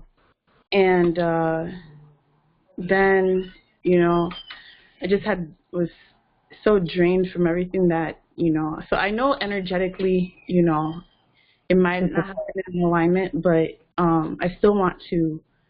I tried to like visualize maybe what the process is before I get there.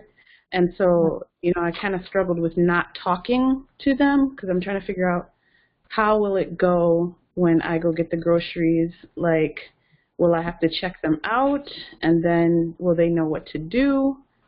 And, do I just go and show my card and stuff like that? And so I'm like, after feeling kind of attacked from home, I'm like, I really don't want to go and get violated. I know that was a control issue and a trust issue and stuff like that. But I just had been through major tests at home and really like spiritually attacked to the point where my guides are coming to me and saying, just ask God for help and stuff like that. And so, I know God's in me and stuff, but my guides. And so, So then I did call the store, I did the court action and everything. But I was like, I just want to make sure that everything is prepared for my arrival, and dude just like basically tried to diss me, and he was like, we couldn't really understand the affidavits, and he said one of the companies that I had liened that they weren't owned by them.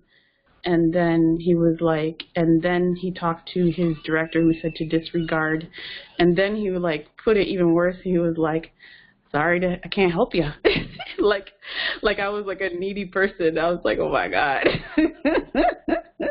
I know he wasn't really talking to me, but I was just like, man, that sucks. That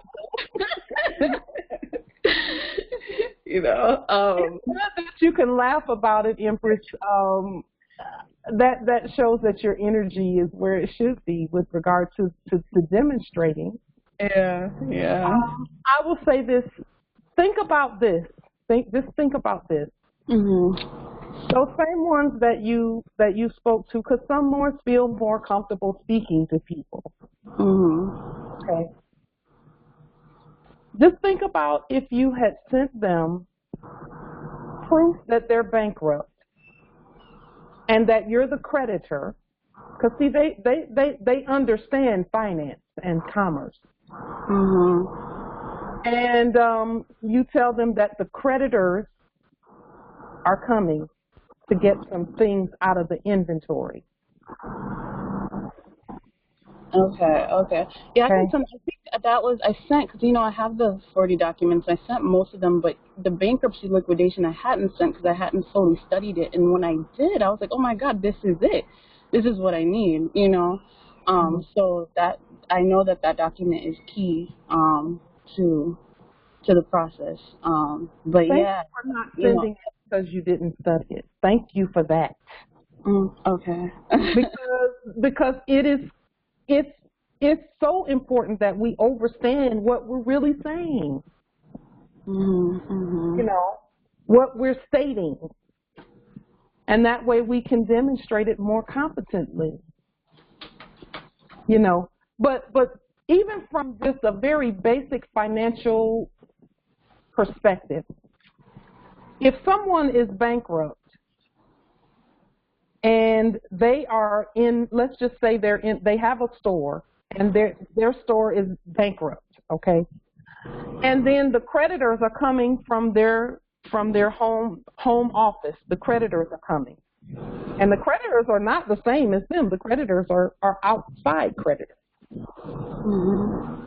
And the creditors say, okay, we're coming on this day, and we're going to start coming in every Friday at 2 p.m.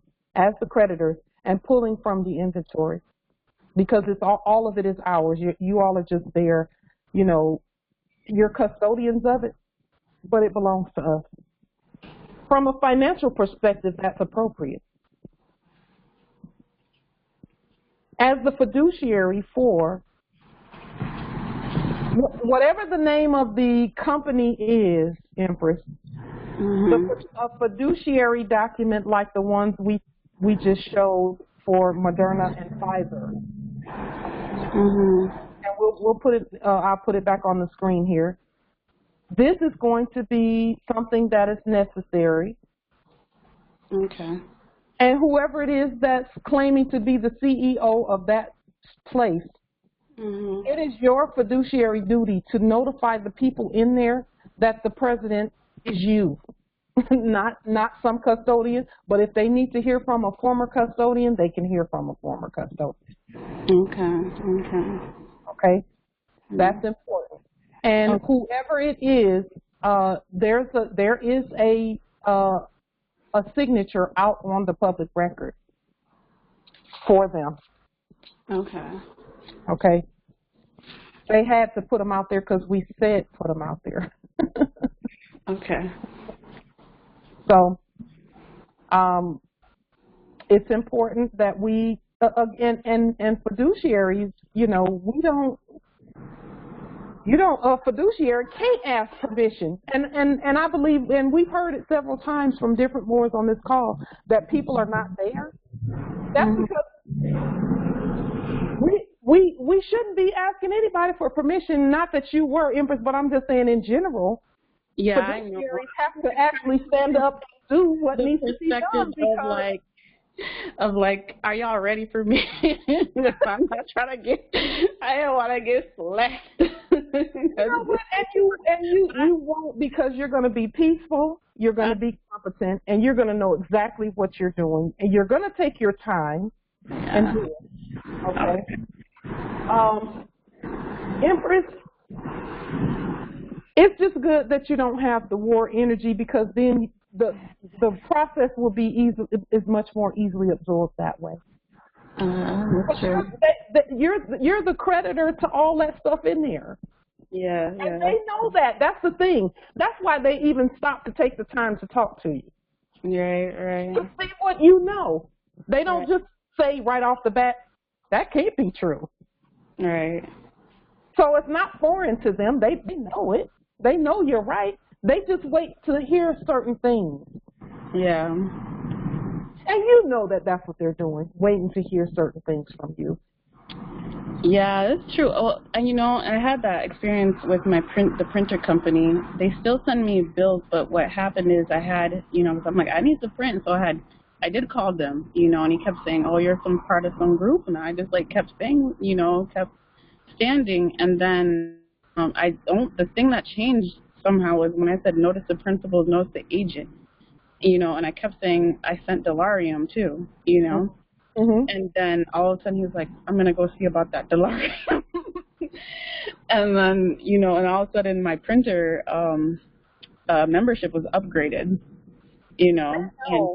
They know all that. Yeah, you know, and then they sent ink, and they had like, I realized that they won't outright just tell you, you know, what it is. You know, they like sent me an email saying they sent ink, and they said the ink might look a little different. So when I did get the ink, it looked exactly the same. I was like, oh, okay. Empress, listen, they know they have to do it. They know they're under bankruptcy proceedings by the Moors. They've been that since the beginning. Yeah. And they know that we're on to them, and we you know, it's taking some remembering, but we, you know, they know they have to. They're subject. And I'll tell you, Empress, they're waiting. When they hear the right thing, they're going to go running to get you what you need. Yeah, that's true. And you can sense that when you don't have war energy. You can sense that They even try to navigate you towards what it is that they're looking at. Yeah. And so they are doing chapter 29 of the Holy Quran. We just have to keep demonstrating to remember. I will say this too. Like when I was doing when I first started demonstrating with the post office. When I initially did it, it was a bit like controversial, or there was a little bit of war energy because I wasn't sure about what I was doing, but I was determined to demonstrate. And this was like years ago. This was in 2018 time frame, 2018. And after a while, the more I studied and the more I got it. At one point, when after the first couple of demonstrations, you know, the programming said, okay, you didn't argue with them, so you can't go back there no more. But then the ancestors said, don't listen to that. That's programming.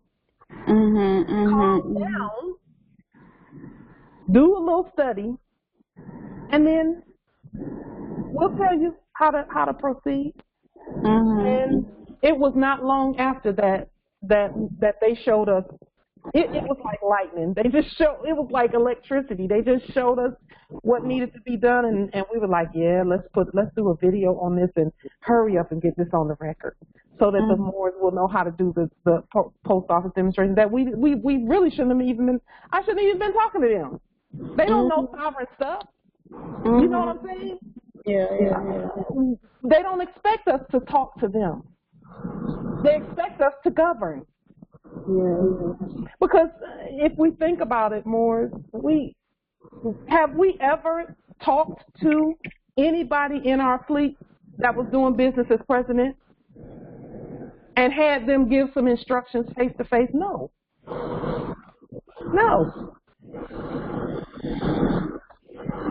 They didn't have to talk to us in order for us to think they were governing us and we had to do what they said. They just put everything in writing and put it on the public record. We have to do the same thing.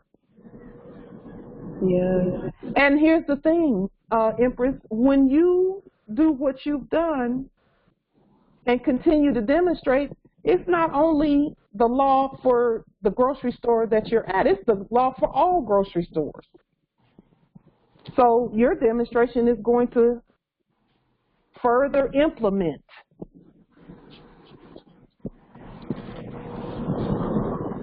the law on the land. You know, I'm just glad that you're demonstrating, Empress, with that energy.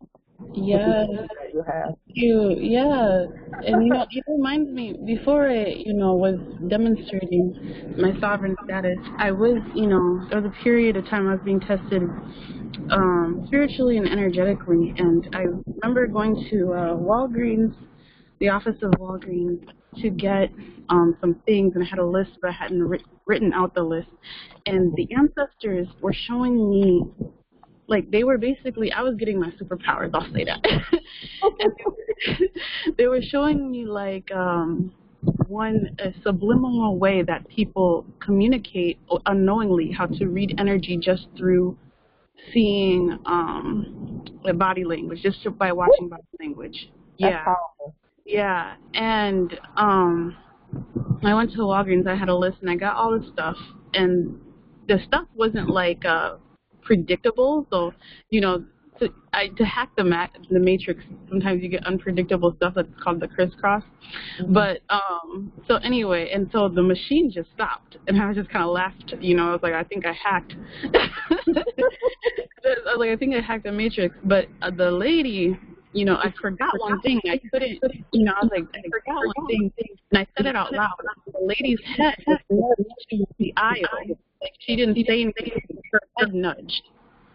And then, like, I noticed the young man behind me, he started to, like, it was like he felt like he needed to say something, And so then I, like, went and sat there, and he got mad at me. He's like, you can't sit here.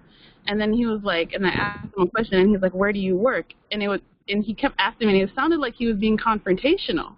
And I was like, I'm not going to let my energy rise, because what he was asking me was exactly what I needed to know. Yeah. So because I was actually getting something for, where I was working at the time, and that's what I had forgotten. And I was like, wow, like what a crazy, that's like how the answers come, Empress, a lot of times. That's how they'll come. Yes, yes. So it's like you can't really give in to the anger, you know. You have to just listen, Yeah. Yep. I mean, that is powerful right there. We'll get whatever we want to get on this land when we know that right there, because that's our superpower, is calm, humility, just being able to pull those emotions back and put them right in their place. So because you can hear. That's true. Emotions block your ability to hear. Negative emotions block your ability to hear. That's true. Very true. Yeah. Thank you for sharing that, Empress. Yeah, thank you. I yield. You're so powerful, Empress. I'm just elated. Thank you. You as well. Wow. I have another story for you, but I don't want to share it now because it's regarding my child's father, and I'm like, one day he's gonna get on these calls because he's gonna be in the process. I don't want him to hear me all talk about everything, but there was something that happened. Yeah, I probably shouldn't. Thank you for stopping me. All right, okay, another time. Yes, we will talk about it. Yes, definitely. Okay. There was a noble that I think was going to say something. Okay, so I'll say this while while we are all getting our thoughts together. Islam, Empress. So in regards to the signatures of the former custodians, I searched for about 2 hours today, and I kept noticing, first of all, that all the websites were in blue, right? And then I kept noticing, like, if they were stating something, I remember back in the day, like, they would have an autograph at the end of what they, if it was their bio or whatever, it would have an autograph. And now I'm noticing that there are no signatures anymore. So I started looking deeper into their websites and saying, okay, maybe I could look for a memorandum or some type of thing that they've did their signature on, and I can't even find that. So I'm like, dear God, now how do I go ahead and get something that I need that's not there? Okay, so I have had that happen a couple of times, and the way that the ancestors explained that to me is this. They said, if you keep looking, you're going to find it, because we're going to put it out there. We're going to make it known. Like one of the signatures that I was looking for, I looked and couldn't find it, and finally a testimony that they had given to the Federal Reserve popped up with a signature on it, and it was on the Federal Reserve website instead of their company website. Okay, which to me was like, I didn't even know they were testifying. Usually when that happens, the ancestors are trying to show us something else in addition to giving us the signature, because there's more study that's coming as we're, finding out who we are and all. So if you keep looking, you'll find the signature. But in the interim, be kind of watch what pops up as you're looking, and just kind of give it a little perusal and look through whatever you see there. So that you can, so that if anything comes up about that company, the fiduciary will know it. That's number one. Number two, at some point, now that we are notifying that we are the fiduciaries and the creditors and the beneficiaries, when the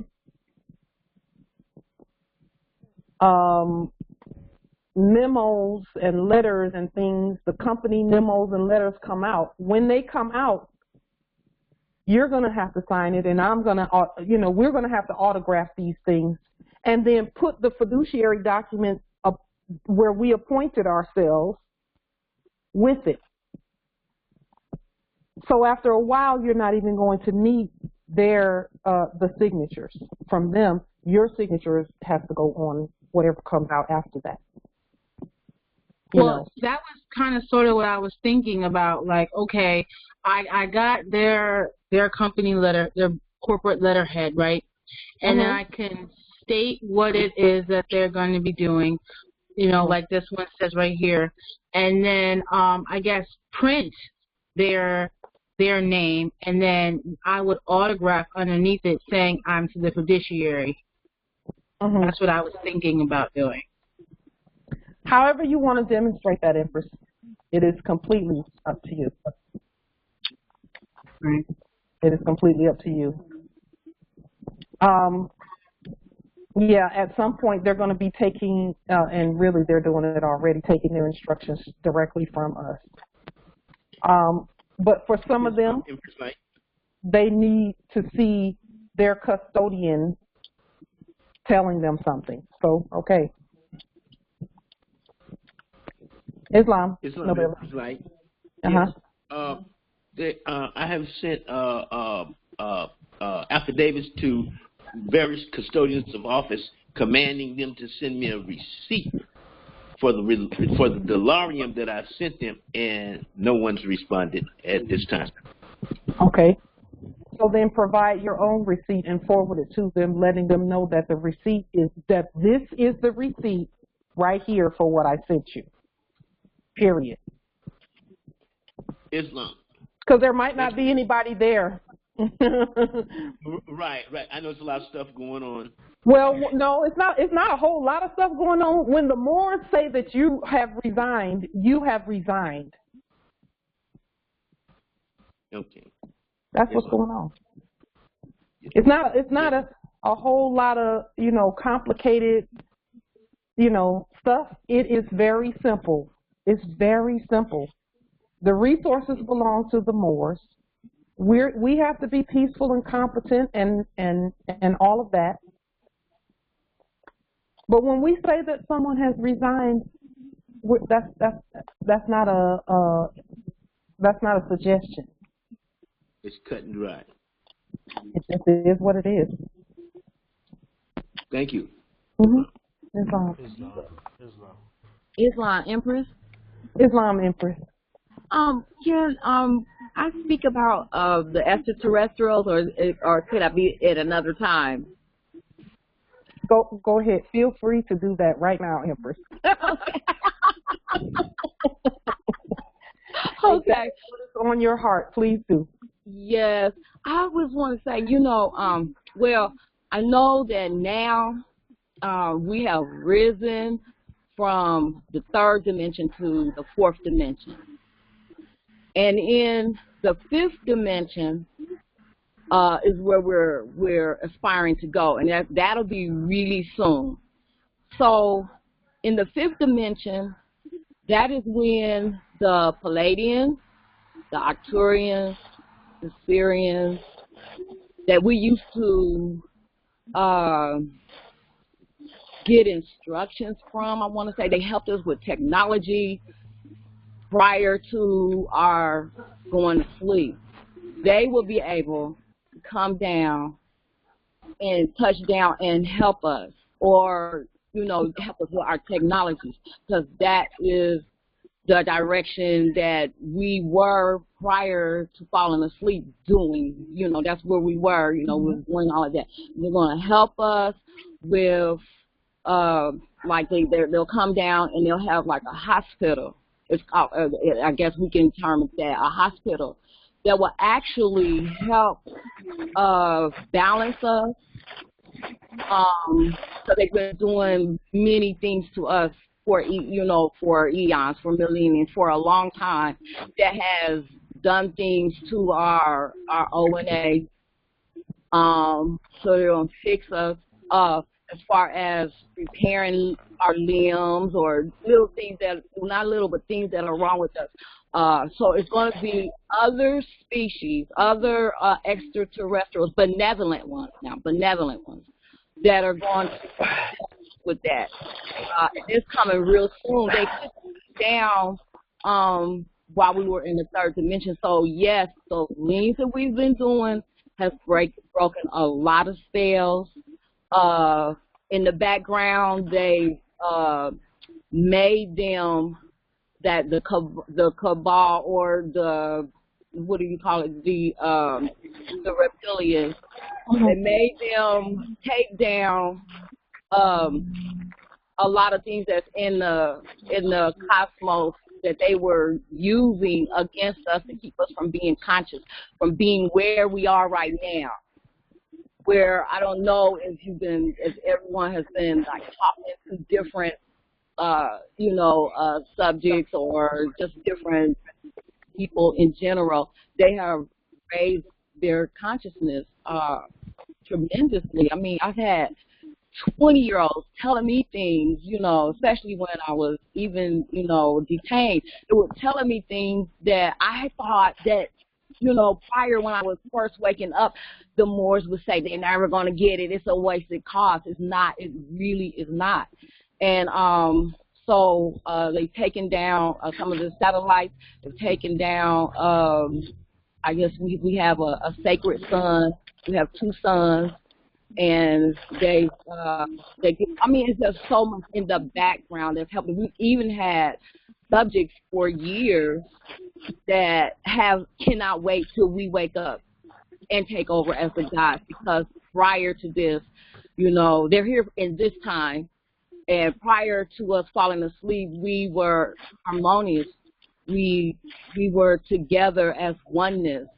We operated, demonstrated as a verb. As a verb, the love, peace, truth, freedom, and justice. So we were they us, worship, and that Gaia will be in harmony once we wake up.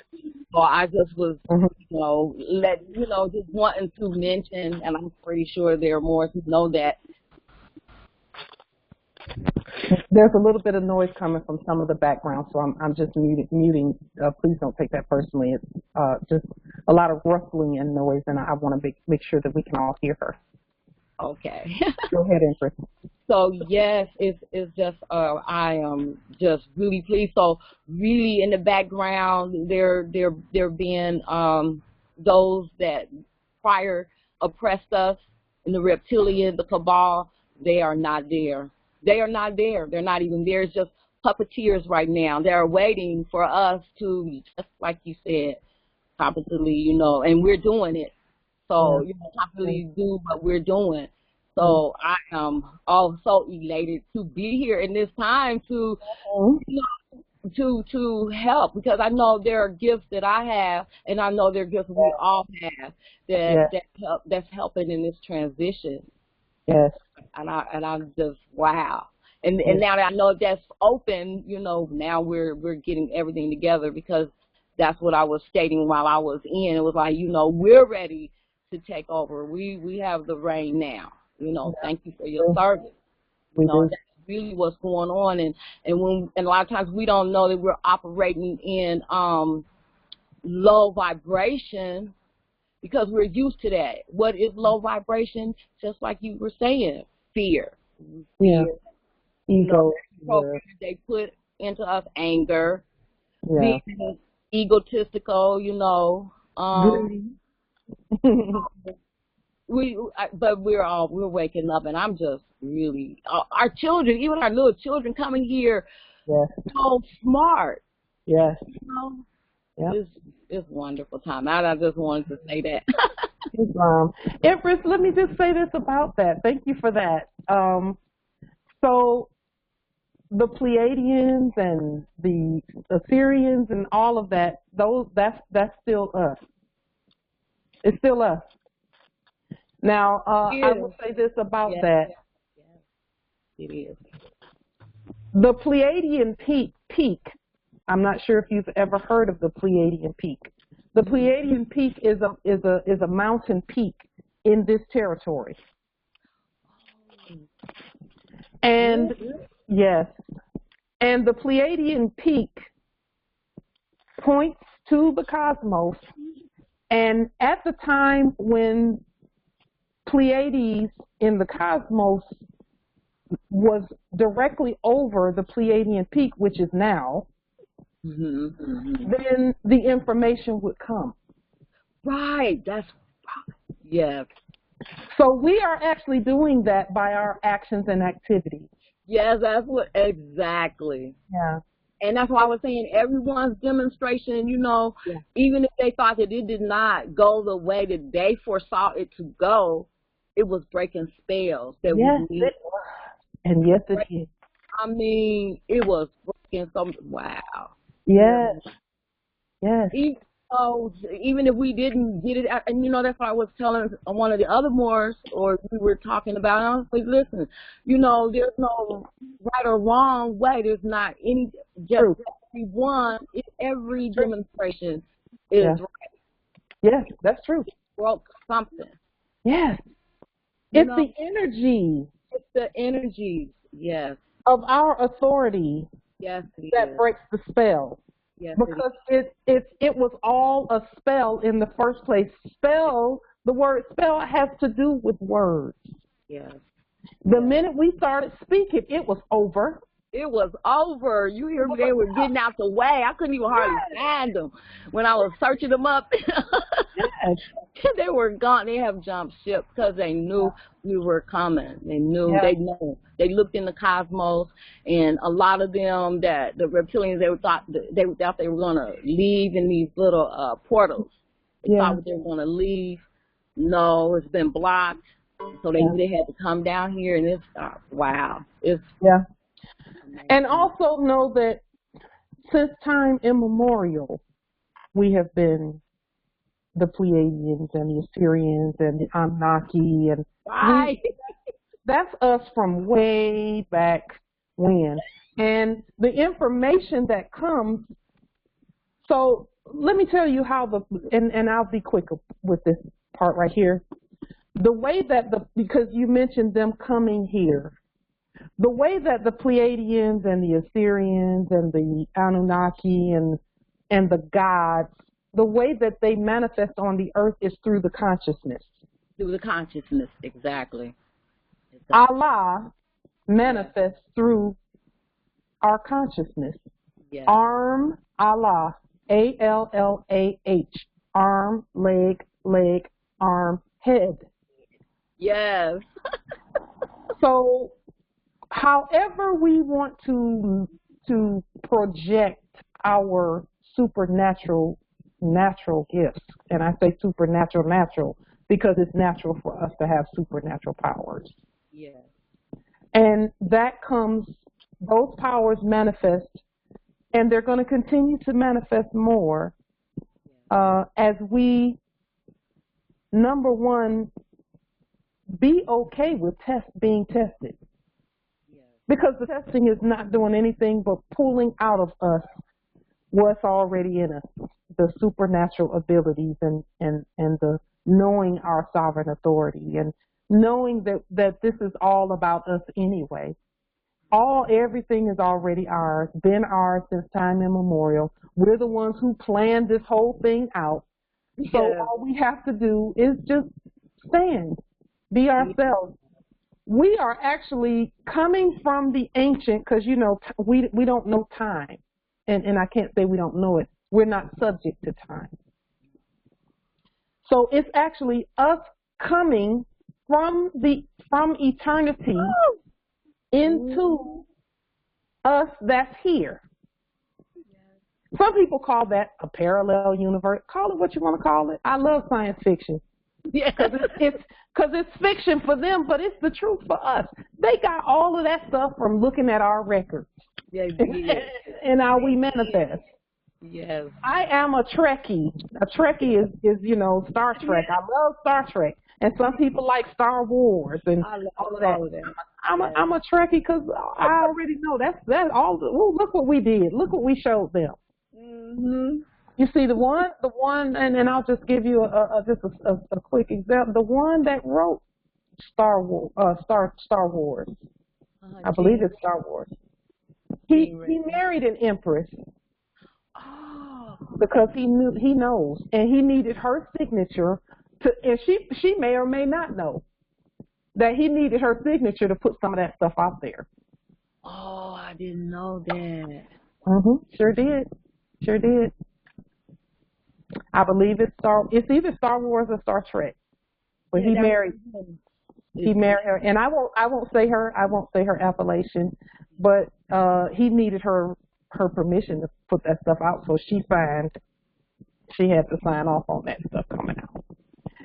Anyway, thank you, Empress, so much for that, because we are indeed extraterrestrial, and terrestrial. Justice Counsel and I were just talking about this on the last call. Terra means earth, extra earth beings. What is extra earth? That's the other earth that was being hidden, that we have now manifested. Yes. Where we just say, this is our command. This is our command. This is our command. Period. So, yeah, that's beautiful, Empress. And see, Empress, I will say, like the Christ said in the Bible, only God could have shown you what you just talked about. And when I say God, I mean you. You revealed that information to yourself. To yourself. How powerful are we? Wow. There is. We have always been told, and this is in the interest of full disclosure. We've always been told that we only use 5% of our brain. The other, it was less than that actually, where we're concerned. But the other 95% is now manifesting. It's almost like we put a blinder on that other 95%, and we're slowly pulling the blinder up, and every now and then we'll peek into it and show ourselves what we know already. And then our bodies have to absorb that, yes, that's really us. We really do live forever. We really do. Yeah. We really have the ability to go do interstellar travel, et cetera, et cetera. Empress Light, that's so amazing that you said that, because I meditate on that all the time. I never heard the 5% of our brain. I've always heard 10% of our brain. And I kept asking myself, why did they say we only use 10% of our brain? And I just kept asking myself, and the answer that I came up with was because they know they didn't teach us, we didn't know who we were. And they taught us all of that animal husbandry stuff. Yeah. So that's how they say that they came up with that answer, because of what we've been taught. Yeah. And what we were not taught. So Islam. They could not teach us the other parts because they don't know the other parts. Right. And then they correlated that 95% that they said of our brain they correlated that with 95% of quote unquote DNA that they called junk DNA. Wow. It's not junk. It was just dormant. But let me tell you, when our ONA comes in contact with some of these natural minerals that are on our land, we will levitate easily. Yes. We will cause things to move when we think it. Yes. We can't bend spoons like, they used to use that one, bending a spoon. We do that. We can do that in our sleep. Mm-hmm. We're talking me be where you are at the thought of it type of thing. Just appear next to you and be like, Empress Angela, I was thinking about you, so I decided to show up. Yes, all of that. We're so powerful. I'm finding out I'm getting just a taste of that with the sea salt, with the natural sea salt that I pull from the ocean, from the sea. Right. Over time, I'm watching as I continue to take it. It's a very slow, it's not very slow because it's really not very slow. But if you just maintain consistency with taking it, you'll start to see things manifest in your in your body and your mind, the fogginess goes away. Your mind clears up. Your memory, oh wow, it's amazing. It is absolutely amazing. And we haven't even accessed the other minerals.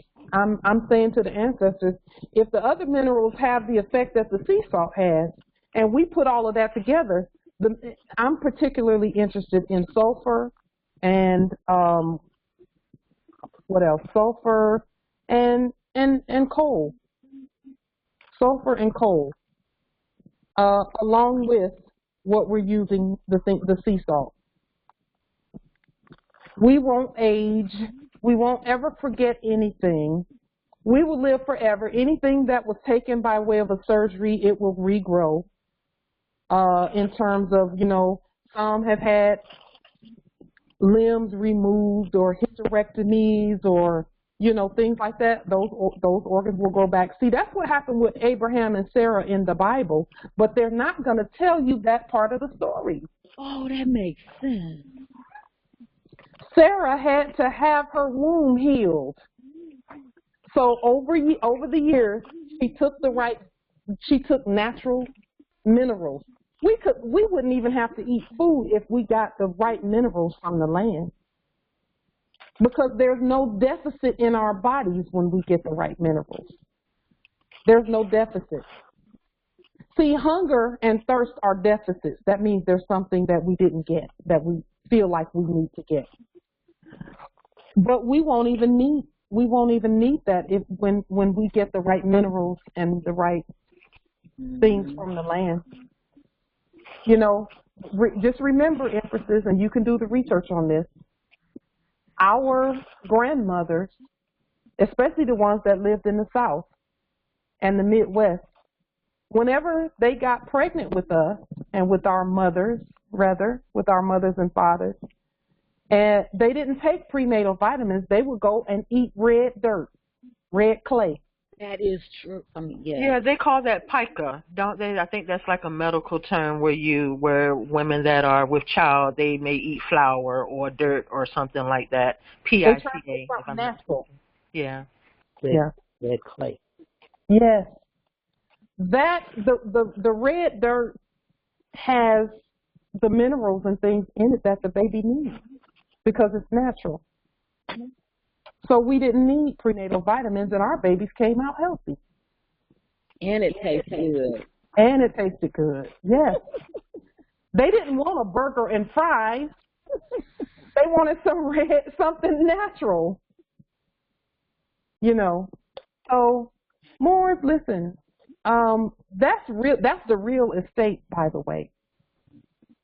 Yeah, we're looking at domiciles and conveyances. We should be, because that's on our estate.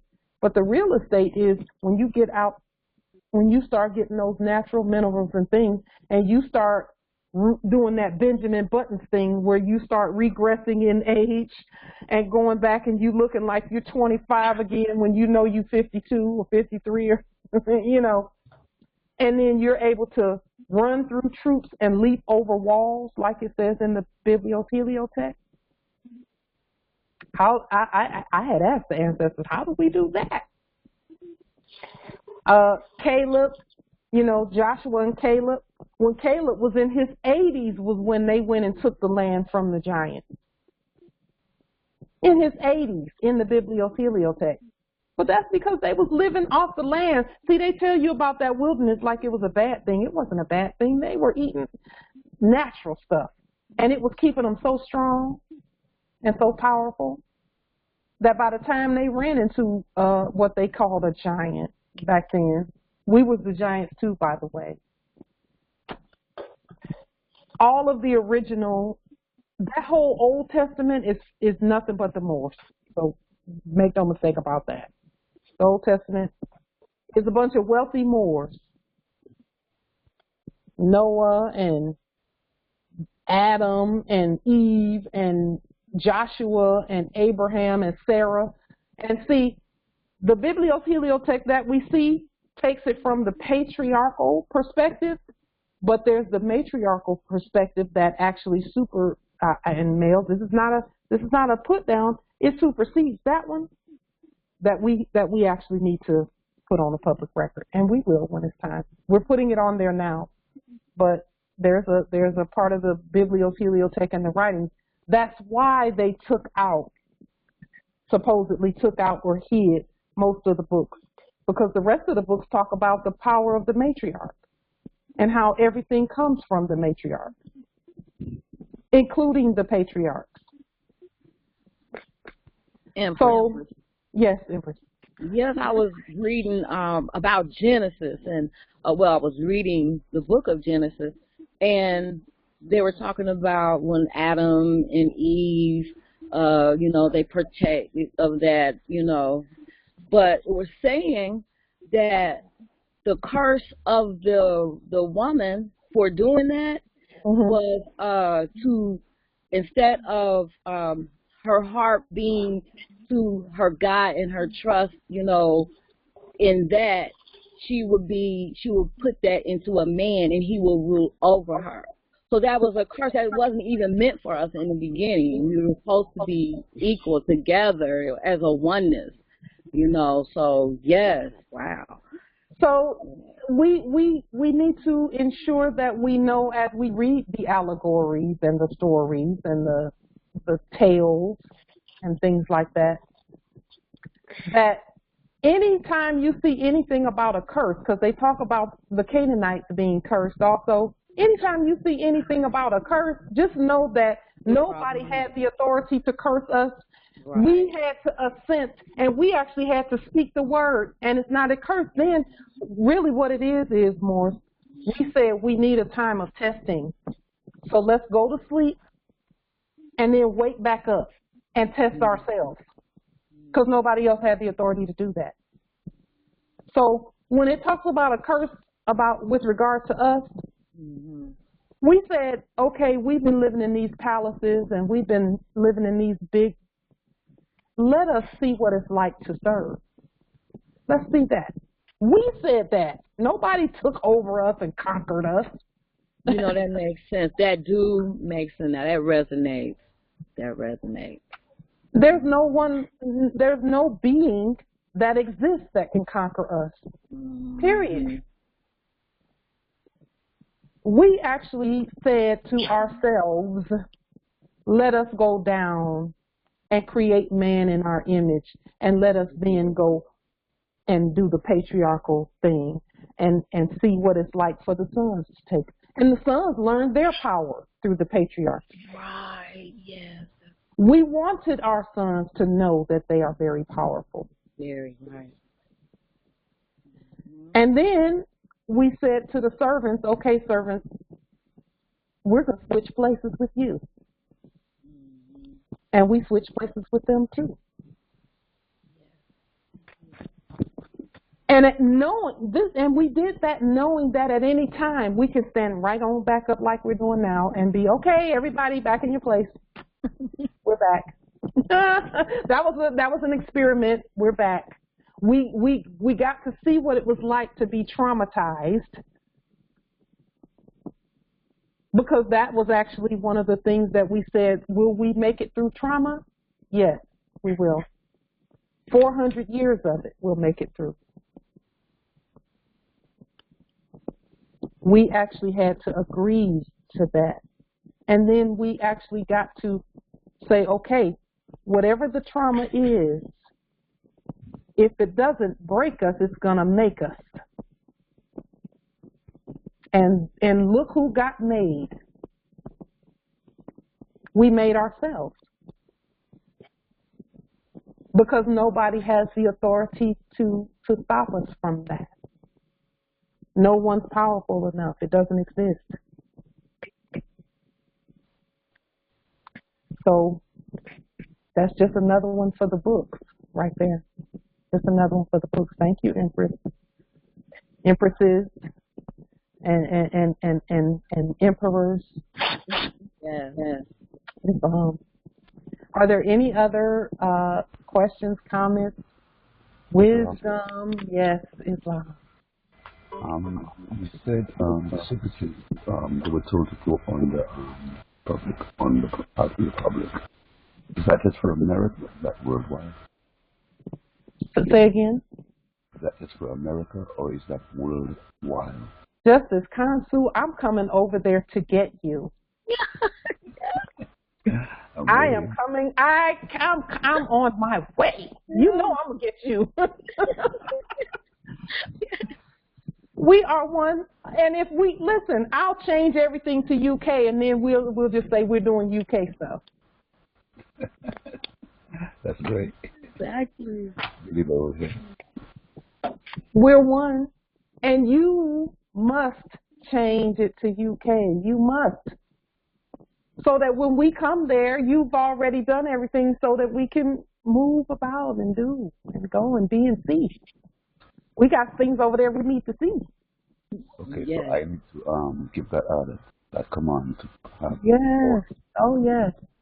Oh, yes. The public. Yep. Yes. Okay, yes. So. Please. Is that to do with the lien? Is that? How do you want to do it, nobility?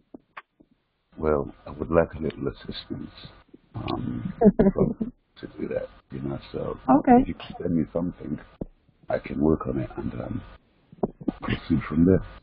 Okay. So the fiduciary documents that we put for Moderna and Pfizer, it would be a good thing if you could do that for you all over there.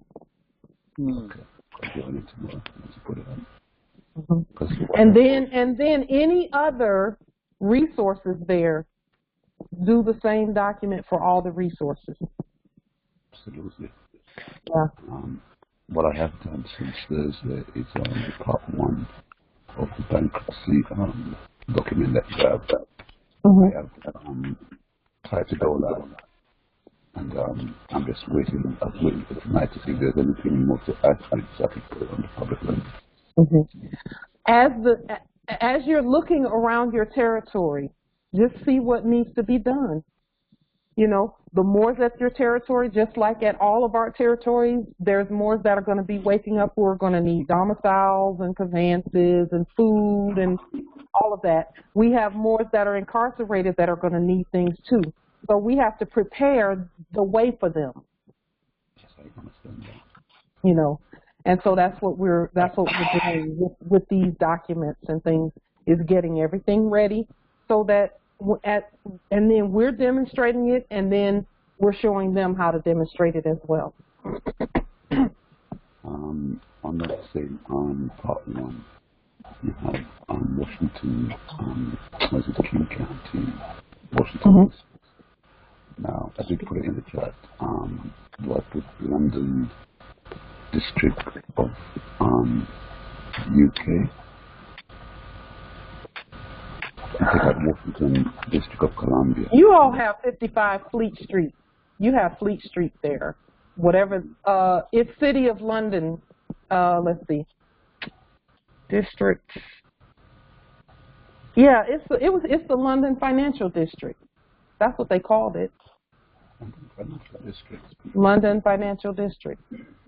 Okay, I need to ring them then. Yeah. Yep. The London Financial District, or you can do Crown Corporation. Either one. Thank you. That's my idea. You're welcome. I have studied your land there, nobility, and the connection. They actually did things as if they were one also with here and with the Vatican. Those three together did everything as if they were one. So we have to do the same thing. We are not separate from each other, and we have to keep putting that in our minds. We have to keep saying it out of our mouths until we get it in our spirit. We are not separate from one another. So I'm coming over there. Yes, I am coming. I have, you know, I don't know when, but you know what? I'm going to plan it for next year, around this time next year. But let's just see, because the way timing works with what we're doing, I have to demonstrate the travel piece. I got to demonstrate all of it, really, you know, because I've been demonstrating as we go and as the ancestors give us the information. And now it's time to demonstrate the travel, the hotels, all of that. So that's where we are, Morris, as a nation. It's time for us to demonstrate what we know so that we can come together in this realm physically. That's why everybody's saying that, oh, when I go down to these places, no one's there. They're not supposed to be there. They were never supposed to be there in the first place. Yeah, we have a lot of buildings and plenty. Everybody's working from home. Yep. Now, you know that these people who's working at home, they ain't going to be having a job or a building to go back into because we know how things are moving in this bike way. And like you said, when we're doing what we're doing, everyone's going to see that, and then the barrage will be coming to really free themselves. And those who need to be in the position as subjects of so everything will be everything. Yep. See, what we're seeing more is because, see, we've heard that before where they're saying nobody's there, nobody's there. We're seeing the manifestation of the command we gave in the first place. Islam. I'm sorry, I just want to state that, you know, we're not the only ones who notice that they're not there. Unconscious Moors notice that too. So when we're doing our affidavits, we're not just speaking on behalf of the conscious, we're speaking on behalf of the unconscious also. Because imagine being an unconscious Moor going to what you thought was a sheriff's office to, you know, file a report against somebody else, and there's nobody there. You know, they don't go act crazy because we would have heard it on the news. Somebody would have called up the news reporter and say, hey, you know, there's nobody here. What do we do? They haven't done that. They're not going to do that. Why? Because the Moors are still speaking. We're competently speaking on behalf of the things that we're supposed to be doing. So that's the only reason why we're not hearing nobody's in any city hall, anywhere, on any news reporting anywhere. It hasn't been said that, and it won't be said that, because we are competently, continuously, collectively, as a body, speaking. Yeah. Islam. Yeah. Islam. I affirm. Islam. Justice Council, as soon as, you know, the more you all speak, and this is why I've stated this from the beginning, Moors. As we speak, they will yield. They'll move out of the way. When we're competent and peaceful and know who we are, and we do. We know who we are. We're competent and we're peaceful. And if you'll notice, for those who said they went to this office or that office and people were not there but didn't know activity, stop did it. You go to a quote unquote what you thought was a tax assessor and is really just a custodian in our office and no one's there. Islam. That you know what that tells me though? Let me just say this really quickly, Empress. What that tells me is that a lot of that stuff was just automated, computer-generated stuff that we needed to speak to and rebut and say we're breathing, living, and no computer is going to tell us what to do. Wow. I yield, Empress. Islam. I wanted to go back a little bit when we were talking about choosing to be in a situation and I want to. You're fading in and out, Empress.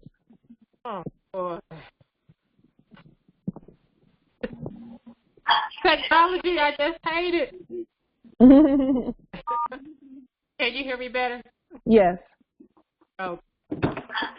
So I wanted to share something from the biblio because we were talking about the choice we made to be in the situation or to come out of it. Can you still hear me? Yes, I'm looking at the facial. Yes, I'm looking at the facial. Okay, so I want to share something from the Biblios. Well, when I first woke up, that really inspired me to keep moving, in the movement. And it's from Deuteronomy 30, verse 19. And it says, I call heaven and earth to record this day against you, that I have set before you life and death, blessings, curses. And then here's the spoiler. Here's the cheat sheet part. It says, therefore choose life, that both thou and thy seed may live. And when I looked at it, I was like, oh, we don't have to go through the whole rigmarole. We don't have to just wait until we can just make that choice. We can choose it right now. As a matter of fact, he's you're being strongly advised to do it. Yeah. Out of all options, it says choose life. So that has what's been inspiring me. So I'm glad we talked about that today, because that just reminded me that no matter what it looks like, so we have a choice to be victorious in what we're doing. Yes. Yes. It was that simple all along. We just needed to choose to be the living. That's it. Choose to be the living, and then everything else would follow. Boy, I tell you, everything else would follow. Choose to be the living means that, okay, a test came and it went. It came and it went. We're going to stand, period. Period.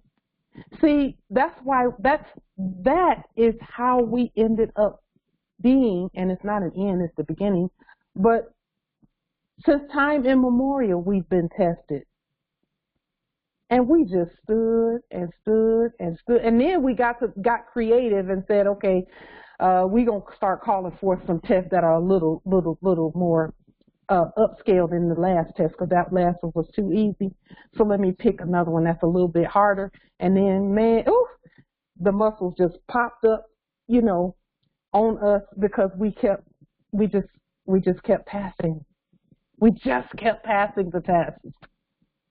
And, they seem hard sometimes while you're in the testing, but by the time you get out of the test and you pass it and you look back, and Morris, listen, there's no such thing as a Morris failing a test. Because no matter what you do, the result of it is you're going to learn something from it. You're going to learn something. You're going to get something from it that's going to enhance your journey. Some of the tests have been hard for some, for many. And hard is a relative term. Hard is a relative term. Hard is, we get to determine whether it's hard or not. No matter what happens, we get to determine, is this difficult, or am I going to go within and pull from the eternal? I did that when my father passed away. He passed away from natural causes. He was ready to go. That was the most natural cause, because he was missing my mother, because they had been together for so long, 50 years when she passed away. And he tried, remarriage and all of that.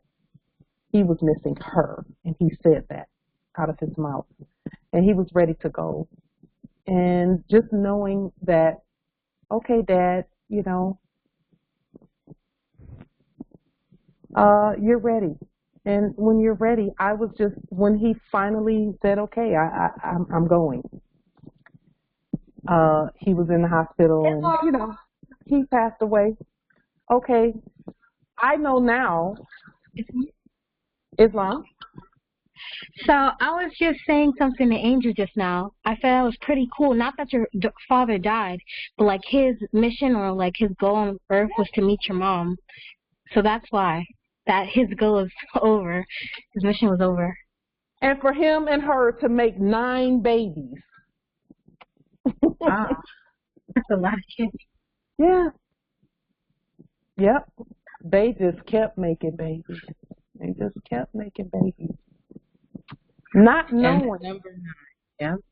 Not knowing that they were making heirs. They didn't know it at the time.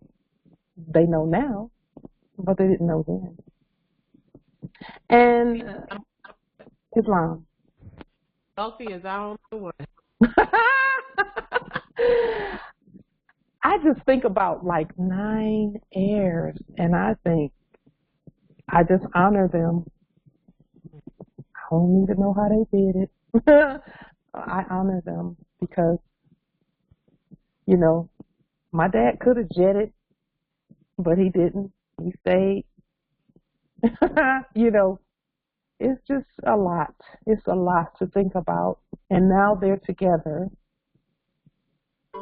But had he known, they would have been together anyway, because when people don't leave your heart, they're still here. You know, they're still here. And anytime you think about them, that means they're sitting right next to you in the spirit realm. But you got to go into the spirit realm to see that. Now, that's not going to sit well with some who have the programming of, you shouldn't be talking to the dead. They're not dead. They're not dead. They're alive. They're living. They're living. We are our ancestors returned. As one. Yes, as one. Islam. As one. We just keep coming back. You've heard the term, we don't die, we multiply.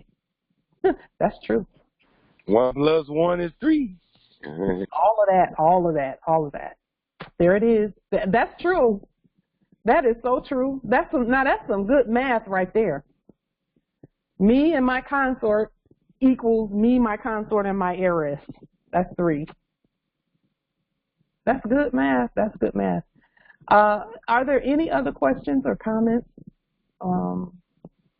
Wisdom?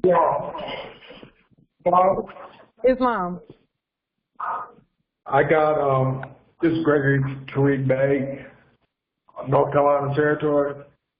All right, I watch a lot of First Amendment audits, and a lot of time they go down to the governmental buildings, and the policy enforcers say, "There's nobody here. There's nobody here." That's the first thing. Second thing is I have a $10 bill that's in red lettering that says "We the People" on it, and the bird is also red. I have that in my possession right now. Wow. That's 2. That's 2. And then I overheard in the background off of one of the videos how the custodians were saying that the problem with United States Corporation is white supremacy. That's 3.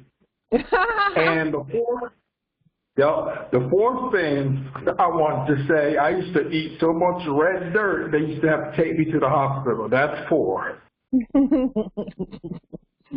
Wow, that's awesome. That is awesome. All of that, all 4 of those is awesome. I'll say this about that. I was watching a video last week done by some modern European quote unquote ministers who this particular sect of ministers, not ministers, this particular sect of subjects, they go to Washington, D.C., or what they think is Washington, D.C., and they've been going there praying and doing things, you know, in front of the White House, quote unquote. And the last time they went and they don't go in, they just go stand outside of the fence like everyone else does. But they were saying in their last video that they said, we went and there was no one there, and, you know, we were just thinking we may have to occupy again. You know, we may just have to occupy. And I thought to myself, so you haven't been made aware of our presence, but that's okay. And I'll say this, I can't even say they hadn't been made aware, because they have. They've actually given clues that they know we're here. You know, that the Moors are awake, you know. But there's no, we're present on the land. We're not going anywhere. We're going to be right here on the land. And when I say we're not going anywhere, we're not going anywhere we don't want to go. Because if we decide to do interstellar travel and all that, we can. So, yeah, you know, we knew from the beginning, Moors, and I don't want to say I told you so, but when we speak, the subjects will do as commanded when we're lawful and peaceful. They will get out of the way. They will. You all are seeing that with your own eye. Islam? That when you speak and you're governing, the occupation stops. Islam nobility. Yes. If you've been, now that you said that, it's just been, I could say, resonating in my spirit just this whole phone call, and I even wrote down notes as you've been going on. And there's a couple of things I would just like to share that, as I take notes, I apply stuff to my life. As like you've been said, like nobody can tell you what to do. It's all up to us, and everything for myself. It goes back to the self. And so, just to even start from the top, when you were talking about family reunions and family functions. And so myself, my family is planning a family reunion for next year. So a few years ago, we started a family, like a committee. So what I would say for us is, well, if it's going to be at a park, well, who runs the park? If it's a public park, right? So if we're doing the groundwork, sending all our documentation, affidavits, letting the park rangers know, hey, we're going to be here at this time. Like rolling out our red carpet. That's what it's all about. You have to roll out our red carpet. So if we're doing that, and now we're sending out parking passes to all our family, like, hey, you don't have to worry about parking because this is our land. We don't pay for this. You know, like, it's just, if we take charge make executive decisions, sort of like at family functions, and take the lead, and then before you know it, they're going to be asking us questions. What about this? How do we get in here with no parking? It says, hey, but you know, they'll come to us. You know, we just have to be that light and just do the work. You know? And as far as like, you push a lot about, and I thank you for all the hard work you do, because I learned a lot from you and other Moors as well, and as well as people on the call, because it's ironic that I'll have a thought, I'll be thinking about something, I'll miss the call, watch the video, and questions are answered. That's good. And but another thing to help with the process of our affidavits and court actions here I'm in the Dakota territories. So this is Noble Henry Bay.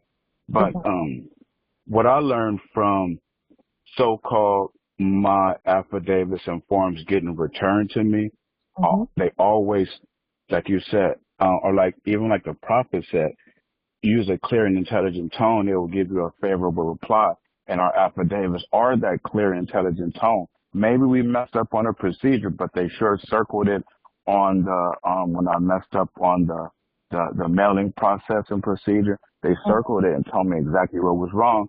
So, and I corrected it. So now I have no issues with mailing or with the mailing process.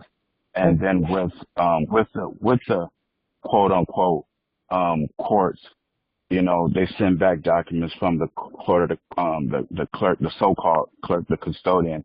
But a few weeks later, there was a self-help tab on there. So I would advise to study that. They have everything to do from top to bottom, from notifying them to people are not responding all the way down to judgment. So it's like the structure is there for us if we just study the structure. Yes. You know, it may be hard, some tough roads, like you said, but and a lot of it is our energy as well. But if you in your district, in your territory, go to whatever county courthouse district and look, there's a legal self-help tab, because I look for Khalifa territory and I look for our territory, for the territory I'm in now. But I just advise that, you know, because it's and just keep studying, you know, because my approach is I feel like I'm alone at time, and like for the sister on the island and anybody that's where they feel like it's not enough Moors around me, my approach is I just woke up on the shores of my land with a backpack full of information from my ancestors.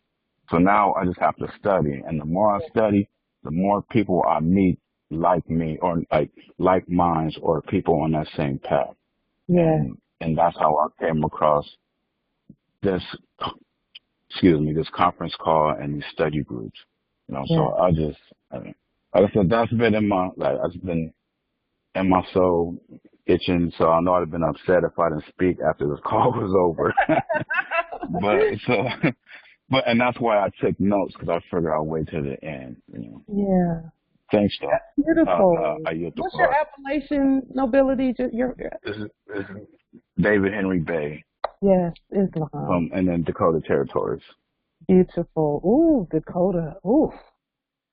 Boy, that's a rich territory there. We'll talk about natural resources. Yeah. Oh, yes. Wow. I see it every day. Yeah, we have a lot of work to do. So I'll start with myself, and then hopefully I'll meet, you know, more like minds, and, you know. You will. They're just waiting for you. They're waiting for you. The like minds are a lot of them are still asleep. But when they hear a certain sound, they're going they will only hear that sound from you. When they hear that sound from you, they're going to wake up. And that's what it is for me. I'm not whoever's gonna hear the message is gonna hear. I'm not here to convert anybody. This is information. If you take off on it, you take off on it. Like your soul is gonna hit you like things hit me. Like for me, I woke up maybe 7-8 years ago.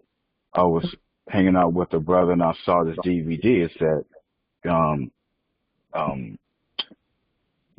message, the divine warning for the black man. And I was like, you know, what is this? You know, this is kind of my alley with knowledge.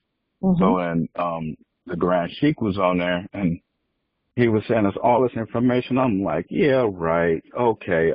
Right. And then he said, don't believe what I say. Study for yourself. And I was like, challenge accepted. So then I was like, oh, okay. And everything started falling in place, and I started studying. I was like, oh my goodness. So, you know, things aren't, you know, as smooth as they should be, as I want them to be. I have traveled with my nationality card. You know, I have sent, you know, done demonstrations like that, and I was just like, wow, this is real. And then at times I made some mistake. Like you said, when you first learn it, the ancestors let you through, but then they also tell you, hey, it's time to learn more. So, and that's where I'm at. So again, I use the floor. Thank you so much, Nobility. We're honored to hear from you and to have you on the calls from the Dakota Territory. I've been waiting for more from the Dakota Territory to come here, you know, because of just the wealth of that territory, and just to know that Moors are there and that it's being governed properly. And here you are. I'm learning. Yes. You know, we're all doing on-the-job governing. You know, we're doing it right as we govern. The ancestors are saying, okay, now do this, look at this, govern that, etc. So,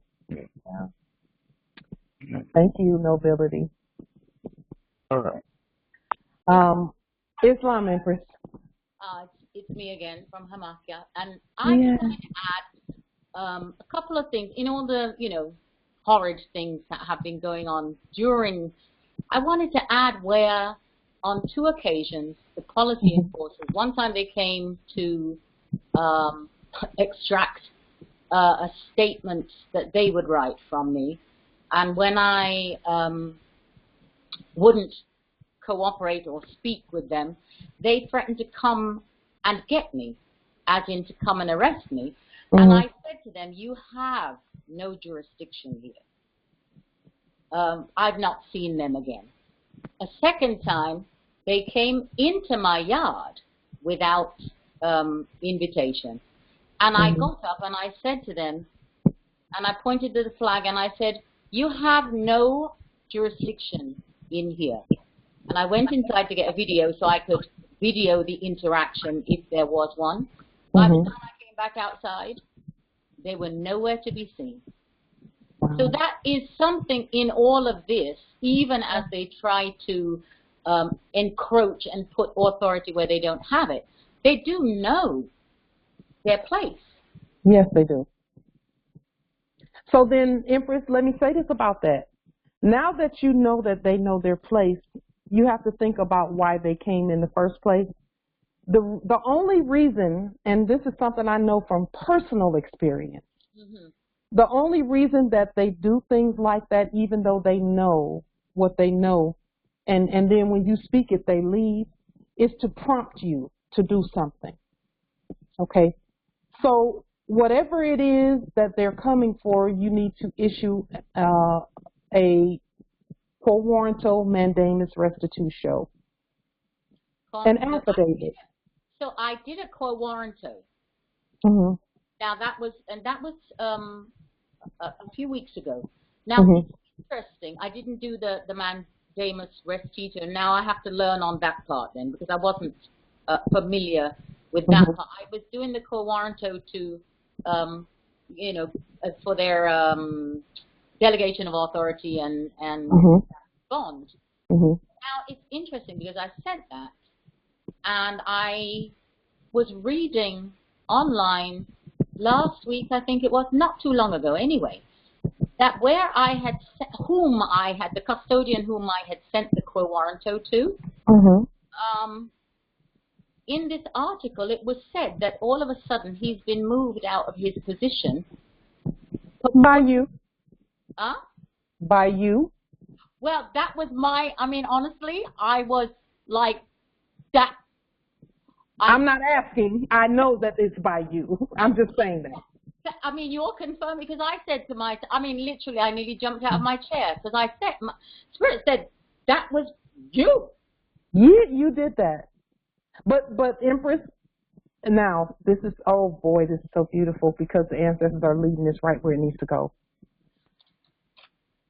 When we do what we do and we sin and because see, you know what a quo warranto is? A quo warranto is prove that you have authority to even sit in that chair.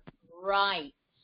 Now, when we say this, and this is for all Moors to know, when we do that, we're showing them that we have the authority. So now we have to actually take authority. Right.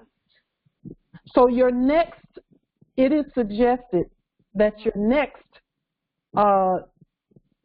demonstration be as fiduciary for a bankrupt police department. They're bankrupt. What are they even? They can't do anything. They know that. They know they can't go beyond what you say. Okay. So, but you have to start speaking to them. Okay. By affidavit. By affidavit. Which is what I've been doing. I was thinking, you have to keep doing it, yeah. They hadn't responded, and there's a time to respond. That then my next step was the default judgment. But now, do I do the mandamus restitutio? Is what you were saying, or you can do a summary judgment mandamus restitutio. You can do a lien mandamus restitutio. You can do a fiduciary mandamus restitutio. However you choose to do it, Empress. But but it is suggested that you take fiduciary authority over the police department, because the police department is actually you. It's not them. It's not them. It's not them. But you proved that already, though, twice. Yeah, 3 times. Okay. Yeah. 3 times is the charm, Empress. Now you got to know, okay, let me get in the driver's seat. Right. You have to.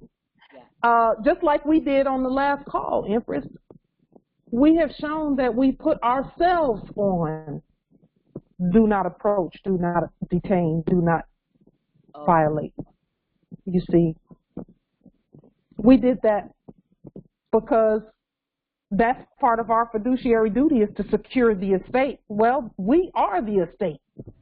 Right. All Moors must secure themselves because guess what? Subjects cannot secure you. Right. You must secure you. Okay, so I need and matriarchs in particular, Empress Sasha. Yeah.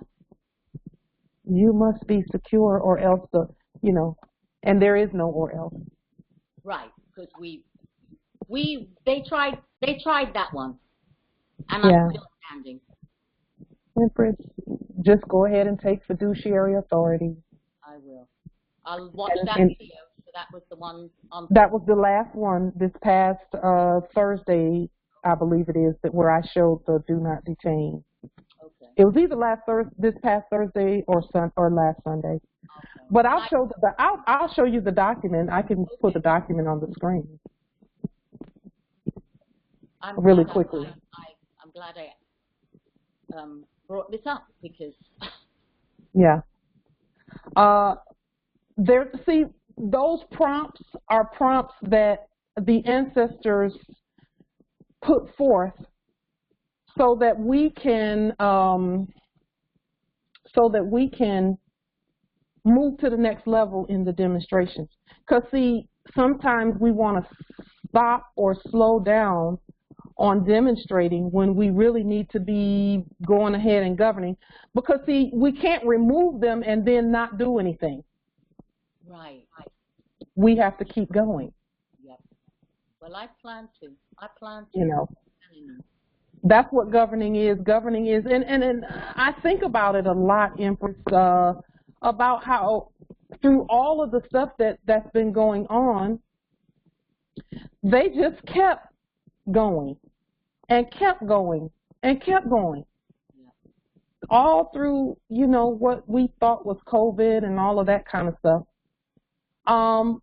They just kept going and kept going and kept going. They didn't stop. No. People can expire and can get sick and whatever, and they still find a way to get their butts on TV and start talking about pretending to be the government. So we have to do the same. And I'm knowing this in my spirit that the message that we are being given right now, Empress, is that we're the heirs and we're the government, and nothing and no one stops the government. We must govern, period. We must govern. I had leaned, now this was in all of the height of the crazy, but anyway, I leaned the Prime Minister and the Cabinet of Jamaica. Please don't call them that, though. Please don't call them that. The corporation, I corrected myself, yes. Jamaica. Thank you. Doing business as the government of Jamaica. Yeah. I did lean them back in April. Yeah.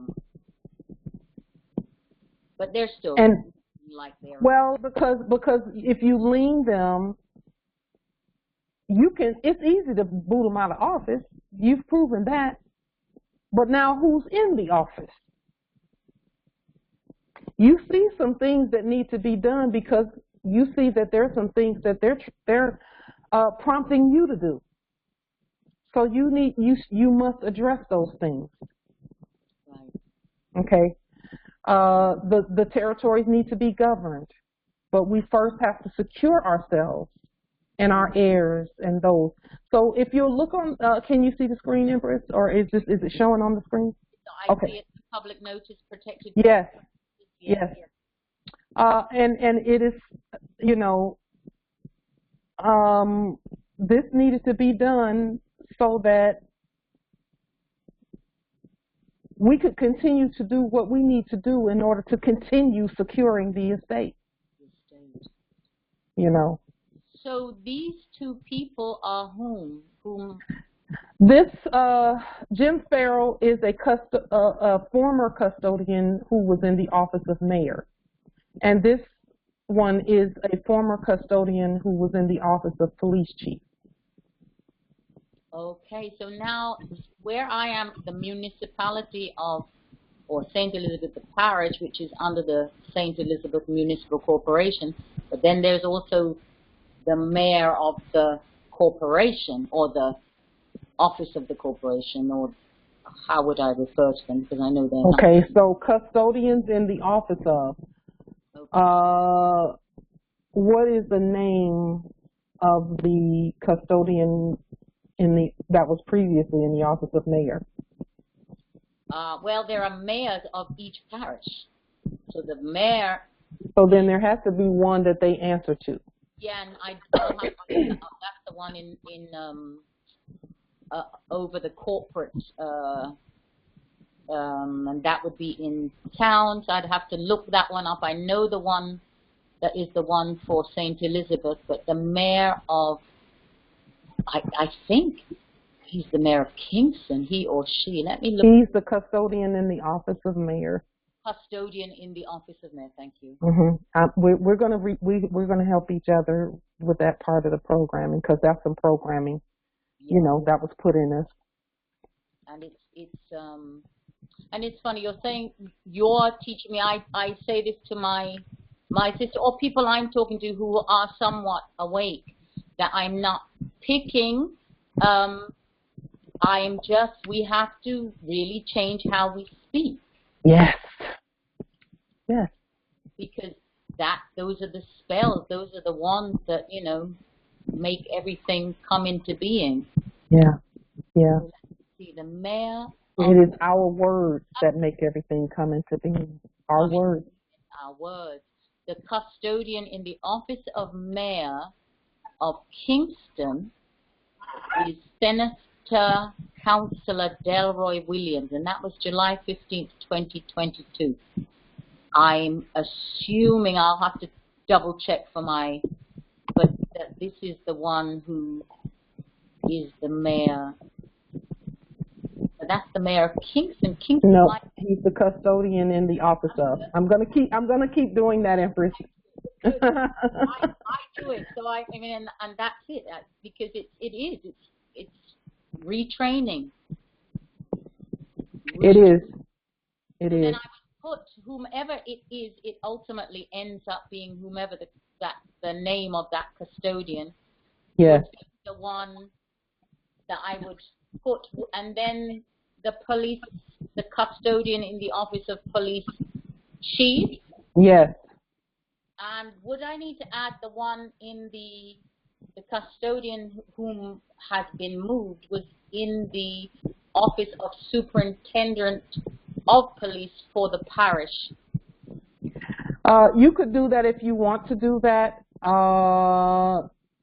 When you say all agents, principals, heirs, assigns, and any derivatives thereof, you'll get that one. So then do the top and everybody down below. And yes. Yes. Okay. Yes. And how would I find? I've been searching. You mentioned about signatures earlier on the call, and I've been looking. I'll have to obviously take some time. I'm not seeing them coming up like here anyway, but I'm sure I'll be able to dig them up somehow. Yeah, they're here. They're definitely here somewhere. These ones are it has to be here somewhere. Okay. Generally, you can, you know, like the way I've been doing them is sometimes you'll see it on Wikipedia. Let me see. I'm doing a quick little search really quickly.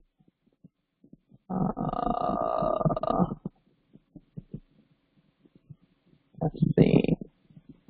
Doing a quick search. Somebody else. I don't see Oh, that's a musician. Okay, yeah. Let me see. Yeah, because it's Williams and not Wilson. Yeah, yeah.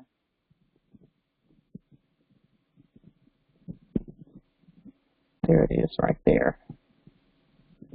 Ah, there's the front.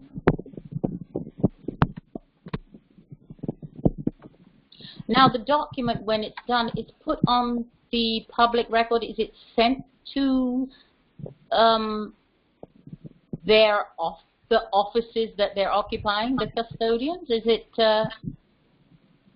what's the process? Yes, I notify. Okay. Yeah. I don't. And again, a lot of them are not there. I actually went with my own eyes to see, and there was no one there. There was just a gatekeeper, you know, a gatekeeper subject, a custodian gatekeeper. This is why, sorry, carry on. Go ahead, Empress. No, I was going to say, I think this is why everything is happening. There's call centers. You can't get to anybody. You know, and they're building, one of the things that they're doing here is building these call centers and saying they're going to be employing all these new jobs, but they're actually, I think that that's a cover because there are no offices. Nope. Many of them. Mm-mm. There's no longer any, and I think somebody mentioned it earlier, the whole pandemic where everybody had to work at home was a cover, a shield for this whole falling down behind the scenes. But if you're not awake necessarily, you're not going to necessarily think it's anything other than what they've been telling. Right. Of course. It's you know, listen, they knew because they know who we are. Right. That once we get to a certain point, there's no turnaround. No turning back. Yeah. There's no. Once you get, and this is something that has been studied in terms of our awakening. Once you get to the point where you are, where there's this earth-wide or worldwide rather, a worldwide plan that's been implemented to make sure everyone knows who's in control.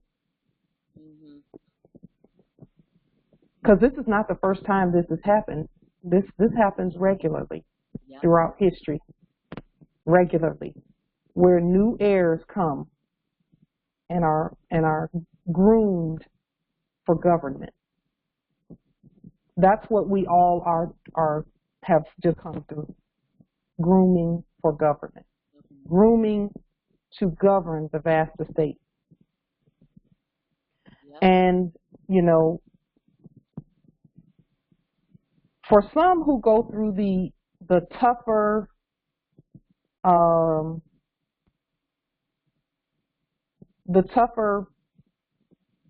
test, it's because our ancestors know that you can take it. Because there's a big plan for you. A huge plan for you. Just get past the fears. Work through them. Determine that I'm going to do it, even if I'm afraid, I'm still going to do it. That's what I need to do. I have seen, Yeah. And listen to you, Empress. You do not sound like what you've been through. You sound very powerful. You don't sound run down and beat down and defeated. You sound powerful. Very powerful. Thank you for that, because I feel, the purpose, the plan, and this is what the ancestors and my consort, because my consort has been speaking to me in my dreams, you know what I'm saying? Yes. I also saw and know who is behind the conspiracy, because I saw him in my dreams, as well as paper. You know, so this is, it's happening in the physical, it's spiritual, all of it. And it's as if the purpose was to knock me down literally and have me never get up again. And in all of it, I have stood back up, because I did go to my knees. I stood back up, and I have not gone down since. And that's not to say that I haven't cried, I haven't, been overwhelmed and all of those other things. But I actually feel myself rising out of myself while my feet are firmly on the ground. Yeah, yeah. And how else would you know that part of you? And that's the truth. How else would you know that part of you? And that's the truth. Yeah. If what doesn't kill you makes you stronger, and I'm determined, it ain't taking me out. Well, we don't die. That's the thing. You know what's crazy? Well, it's not crazy. Can I say something? Crazy. My consult had said to me, I think we had a conversation maybe 3 weeks before. He said, we were just talking, and he said to me, Aisha, we don't die, we transform. I mean, we had that conversation. And the day before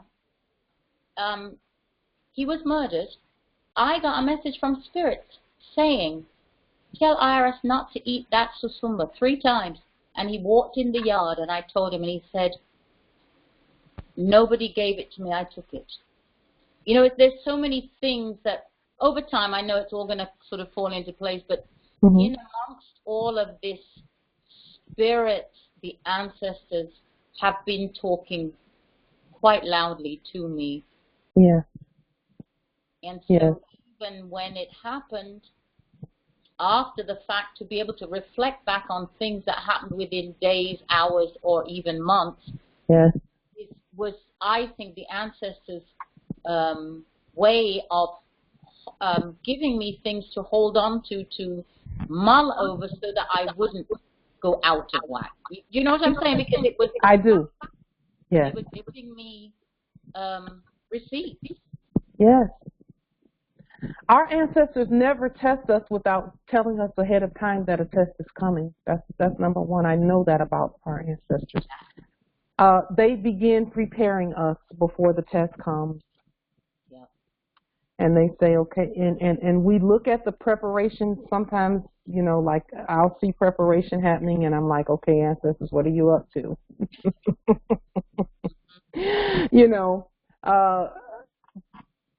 They're now, but they never, and then when the test comes, they give us peace in the test that is not even normal.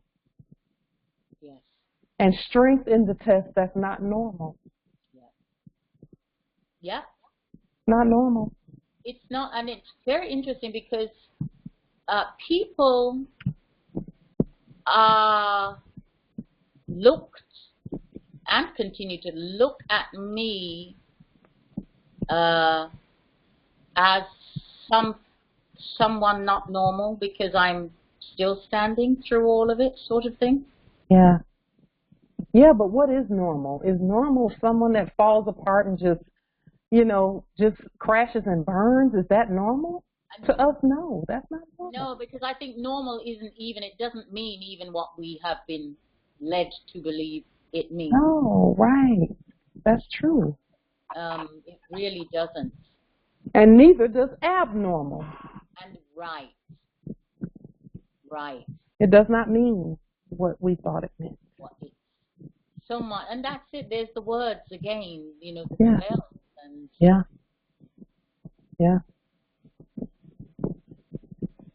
Empress, you're strong. I am. I mean, I'm so glad to hear you affirm that. Ooh. Because it's a wrap now. It's a wrap. I am is, my sister was saying to me the other day that she no longer says my name is or any of those things. She says I am. Yes. No, or I am, and I am. It is such a powerful nyame, which is like I am in Shui, I believe is God. That. Yes. And yam, the food, and it's the sound, the vibration, the frequency is the power. Yes, it is. Yes, it is. And no energy has authority over that power. None. Yes. Yes. Yes. You were being prepared for the test, and so was he. Yeah, I just got goosebumps. You said that, and it was yeah. And that, I mean, because I do that was after the fact. It was sort of very heavy because it seemed as if it was written. Well, it was written. Yeah. He actually said to me the morning before, he said to me, "Aisha, get your business back up and running." He said, "You are the only one who can fight them." And now we've had issues down here being two Moors and amongst the modern European who runs the place. And I said to him, "It's you and me. It's always been you and me." Yeah. And he said to me, "Aisha, you are the only one who can fight them. You were born for this. You are ordained." He actually said those words. And so, you know, the next day, obviously after it happened, which was about 24 hours later, and beyond that, because in the beginning, believe you me, I was but looking back on it, it was as if, well, I was being, he even was telling me. Yeah. Even though I know he wasn't planning, well, how do you plan for something like that? But anyway, yeah, that's, so I know in all of those things, as I said, I can look back on, you are correct. I was being prepared and it was being put before me. I couldn't necessarily see it at the time, but it was laid there so that when I could come back, I could see it and be able to understand it. And may I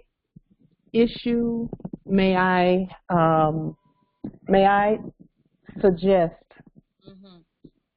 may I make a suggestion? Yes, please. When you're looking at all that has transpired and all that's going to transpire, that you see that it is not a fight. No one's fighting you. Right. Because there is no foe formidable enough. So whenever you feel the need to fight, stand peacefully. Get into a place of peace. And know that it's not a fight. It's not a fight. There's no one who would dare challenge. Yeah. It's only if you think it's a fight that it becomes one. But again, that's just because our energy dictates what happens around us. The subjects only do what we dictate for them to do. If we give war energy, they say, okay, I guess she wants us to war, so let's find ways to war. Interesting. Interesting when you put it like that, because I said, and I know who's behind it, I said they declared war on me. I mean, that was my, you know, and as you put that there, it really isn't. It's because well, it's their weakness why they did what they did, to be honest, because it seems the other way, but they're actually weaker than I. Otherwise, they wouldn't have had to do what they did. Very much so. And they know that you are God, and that a God, when testing comes, this is the difference between us and those who are not the sovereign God. When the testing comes, our actions relative to that test only show people that, yes, that is the God I knew she was. So then you'll have a subject or a custodian. It seems like they were doing something malicious, but really you called forth your own test and they had to do it. They had to do it. Because you're God. You created them. Yes. I say that all the time. It's so interesting. I mean, not necessarily me personally, but we. But that makes such sense. Yes.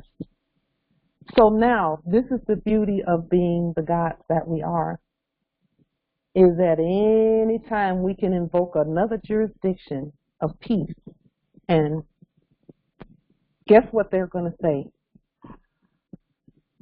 Okay, she said peace, so I guess we better look for ways for this to be peace. Peace, yes. Yes. And they will bend right on over backwards to make that peace manifest. Absolutely. Yes. It is up to us and no one else. Yes. This is ours. This is our earth. This is our dimension. Yeah. All dimensions are ours. Absolutely. And it is at our command, period. Yep. There is nothing after that. In the beginning was your word. The word was with you, and the word is you. And the word, yeah. And your word is them. I've been quoting that, not that way, but the original, the... Yes, in the beginning was the word was with God, and the word was God. Yeah. Yes, I've been quoting, I mean, that's about you. And that's, yeah. Wow, this was, I'm so glad Spirit brought me here this evening. I mean, it's been, yeah, it's been a while, but yeah. it was everything I needed. This was everything I needed, and I needed this boost, I think, at this time, and ready to rumble. So I shall watch. This is the document that you were talking about. I shall watch the video and find their logo and all of those things and set it up just the same. Yes, it's wow. Their signatures, which I will find somewhere. Yeah, they're there. They're there. They have a bunch of, I looked on the website and they have a bunch of stuff. They have so much stuff up there that it's there. It's there, and just cut, paste, and pop it in, and and then send it to them. Tell me something. This is not on affidavit. This is not on our letter. I mean, obviously it's their letterhead, but we put it on 8.5 by 11, a regular. Yes. Yes. See, we're the fiduciaries for the bankruptcy. Okay. So we have to. All we're doing is getting things in alignment within that system, that situation. Okay. Okay. We have to. They don't even have the authority to do that. Okay. And that goes just as it is without any other of our, no affidavit, no nothing. You can send your fiduciary document on government letterhead with it. Okay. Yeah. So that way they're getting two agreeing documents. Okay. One of them says fiduciary one way, and the other one says fiduciary that way. That way. And that's it. Do I need to put it on? I know once it's in writing, it's on the public record. Do I need to put it on the public record, as in, I will say this, Empress. As you walk through this demonstration, allow the ancestral energies to speak to you about how to do it. Okay, I will. Now we notify, so we put everything on the public record. Yeah. Even when we have these calls, this is putting it on the public record for us too. Right. Because we know we know these calls are watched, and we want them to be. Right. And then you have taken it and it's been filed in the inferior court or at the inferior court? Do I need to do that? I just drop it off at the desk and walk right on out. Oh, okay. So how is it that you have it's stamped? You drop it, they do it, and then you... They don't do any of this. I did all of this. Oh, okay. So this right here, this King County Superior Court, we've talked about this previously. Anytime, so the landlords, now who are the landlords? The landlords are the Moors. But there are some who were pretending to be landlords who would go to the county court, quote unquote, and they have a desk there, a desk where everyone coming in who has a document that they need to turn in, they stamp the document and turn it in. Generally, in the past, it's been, you know, boy, you know, people are asleep when they stamp a document saying they're on probation, quote unquote, and they turn it in with a check. That means they're agreeing to their own enslavement, even though the stamp says they're the judge. But the landlords used to go in and stamp their documents that they crafted at home, mind you, or pulled off the internet. They would stamp them, eviction notices and things, and then bring it, and we're looking at it like, well, a judge said that I have to get out, so I'm getting out, you know, that kind of thing. Well, the ancestors said that's not what that was for. It's for the landlords, but it's for the real landlords who are really the judges to go and stamp your documents. So that's what I do. I go down and I stamp the documents. Oh, okay. That makes sense. And that stamp, any of these stamps, I stamped all the red documents, and then I started doing blue documents, and now I'm doing these documents and everything. And I have the stamp electronically, so I just put it on my documents and put it on the paperwork. Because when our court speaks and when our court does something, see, we told them that we were going to be doing all of this. We gave them due process notice. We're going to be doing all of this stuff right here. We're going to be governing the resources. Everything this is the greatest transition of wealth, right on back to the Moors, the control of it. Okay, so we told them, we've been telling them for years that we're going to do these things that we're doing.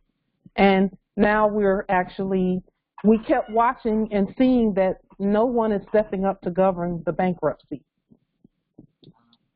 They couldn't do it. See, we were looking at them like, well, when are you all going to declare bankruptcy and la la la la? They've been bankrupt from day one, so they didn't. So they knew. Yeah. Well, think about it. The Emergency Banking Act and the Bankruptcy Act was done in 1933 when they first started printing fiat. Yeah. So they've known. All the way to the bank. Yes. Yeah. Well, here we are. Yeah. Well, you know, Empress, we were made for this one. We were built for this. We were born for this. Yep. Yes. We manifested. We said, let us go down here and do what we do. Yeah. Ready to carry on. Yeah. Yes. Islam indeed. Islam, Empress. the link that is being used for the documents that you posted this past Thursday, it opens up my own Google Drive, and I contacted a few other Moors, and they said it just brings them to their own personal Google Drive. It doesn't bring up the documents that you intended for them to be there. Which one? The ones that you had, these ones that are here, you have put those underneath there, and you have reposted the ones for the death certificate and the ones for them to be removed from office. The resignation letters. they might be telling you all that you have to do them too. Listen. Okay, so I'll put another link to those documents under this video for you. And then if you want to, this is my suggestion. We showed the documents in the video. Type them up for you and produce them for you. Generate them for you. Oh, I've done that. Yeah. We showed them again tonight. Because in reality, the systems are saying all Moors must do this for themselves. Because the others aren't there. They're not there. So every Moor, we need all hands on deck in terms of, you know, Moors doing fiduciary duties with regard to these resources, because it's a lot of resources. So we showed the documents in the video. Please type them up for yourselves, create them for yourselves, and put them on the public record and notify.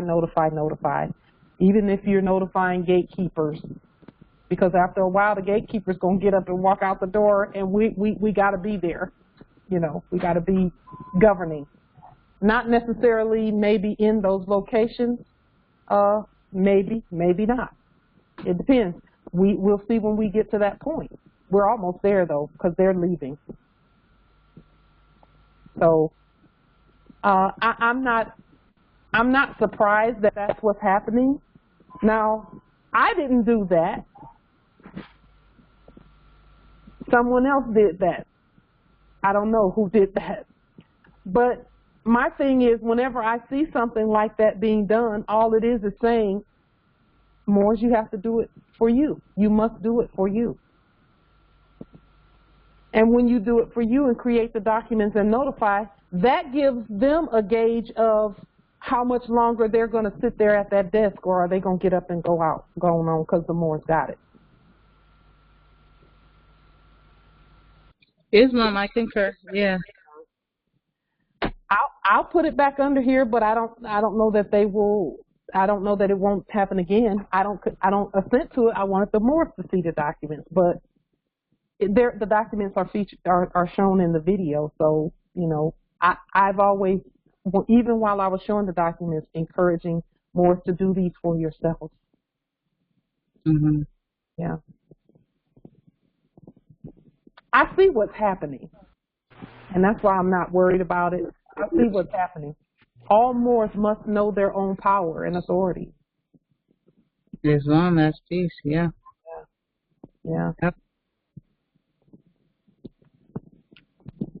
I'm almost a little bit excited to even hear that that's what happened, because I was thinking to myself, I wonder what Islam.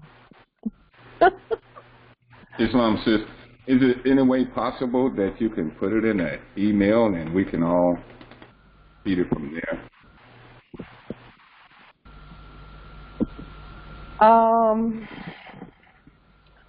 I will put the link to it in the chat here.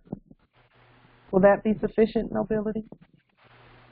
Well, I have noticed a difference too in those certain documents. I can go to other videos and pull out. It's just like the sis was saying, it's like this one particular. Okay. We have some little problems. So if you're trying again, it might happen again. You know what I'm saying? I'm gonna. Well, 3 times is a spell. If we say we want the documents out there, they'll go out there. They'll do it. Okay. Yeah, they'll go out. Just one moment. Let me get to the G drive, and I'll pull the link and put it in the chat. And then you all can check while we're on this call.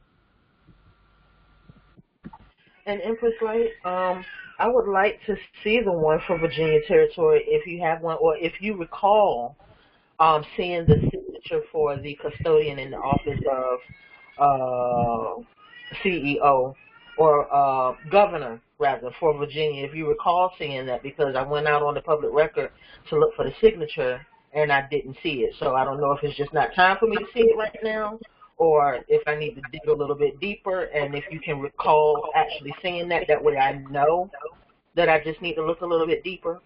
So I hope that makes sense. I have not seen it. Okay, here's the document.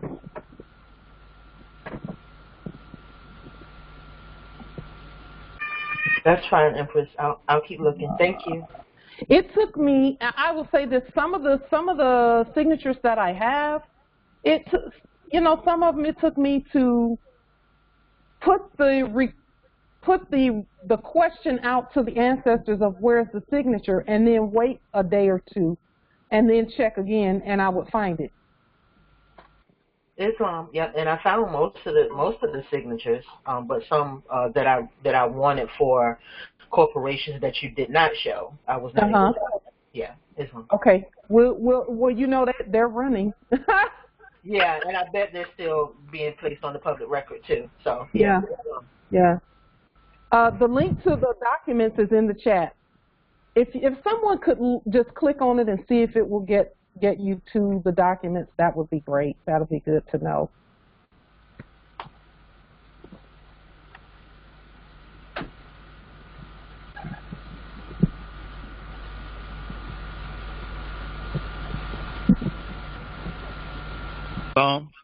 Islam, sister, Empress Light to Jure Bay. I'm Akil Bay. This is my first time on your conference call. Well, actually, maybe my second. I got bumped off once before. But I just wanted to identify myself and say I'm enjoying this conference call. I'm actually in the Washington State Territory. I'm right up the street from where you are. And I've been admiring the demonstrations and the work that you have, the commitment that you have here in this area. And my wife, my consort, my better half, we would love to be able to connect and get closer so that we can start learning how to get on board and start doing the demonstrations that we're supposed to be doing as Moors. And I just want to say thank you and your the rest of the Moors that are online. I'm just impressed, and I'm really so happy because I've been in this movement since 2006, but I haven't really learned a whole lot about the demonstrations.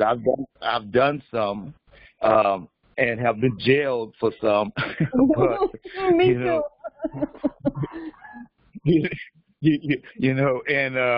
It's a lonely walk. It was for me. And just to know that you're in this area and you're doing what you're doing, I'm really honored to even just be in your presence. So I thank you so much, and I don't want to hold you up, but I'm enjoying it. To Sister Empress Sasha, is it? Yeah. I'm floored by her testimonies and the things that she have gone through, and I just send Godspeed with you, sister. And again, I appreciate all of you. Yeah. Islam. Thank you so much, Nobility. I'm glad you're in the territory. And, for us, the jail piece, I giggle about it a little, and some people don't think we should giggle about that. But for us, we knew it was a test. We knew it was a test. Yeah. And we're standing just as strong as we can, as strong as ever. Yes. We were never afraid of that. Yes, I've had it where the judge just jailed me and wouldn't even charge me, and I've even had it where the judge relinquished his seat and walked out until I sat down. Yeah. And I didn't understand what was going on. This was all new to me, and I'm standing there saying, "What is going on here?" I'm just following instructions from the older Moors that were teaching me, but I really need to learn more. So I humble myself, and I would love to connect. Anything you got going on in this area, please let me know. My better half and I would love to attend. Sure. Do you have WhatsApp on your phone? The WhatsApp application? No, I do not. No. Okay. My email address. Let me put my email address on the, because WhatsApp or Google Duo is my phone number, but my email, I'll put it on the screen. Let's see. Okay, I'm on the phone, not on the. Okay, it's you can email me at lightbaymoorishnation and the number 1 at gmail.com. I would love to let's get together and have lunch or tea or something sometime soon. That would be awesome. Yeah, let's do that. We must do that. Yes, we have to do that because we're in this area, and and it's just such an honor. I've been kind of following you on Facebook and things like that, and I said I would always tell my other half, I said, hey, we got to get in touch with Light to Jerry Bay. We have to do it. I said we out here alone in this thing, and we had left and gone to Texas for a couple of years to see about my parents. And then we came back to Washington. But I've been in Washington since the 80s, since 86. I'm a retired military guy. So it's just, I am so excited just to know that there's some strength in this area. Yeah. So let me see here. You got lightbaymoorishnation.1? Lightbaymoorishnation and then the number 1 at gmail.com. Okay. Lightbaymoorishnation1 at gmail.com. Sure, and definitely my other half, she's going to be communicating with you so that we can make a connection. Beautiful. I'm looking forward to it. Thank you so much, Nobility. Thank you. I'm glad you all are here. Yes, I'm glad. And we're more. This is a general. We're all.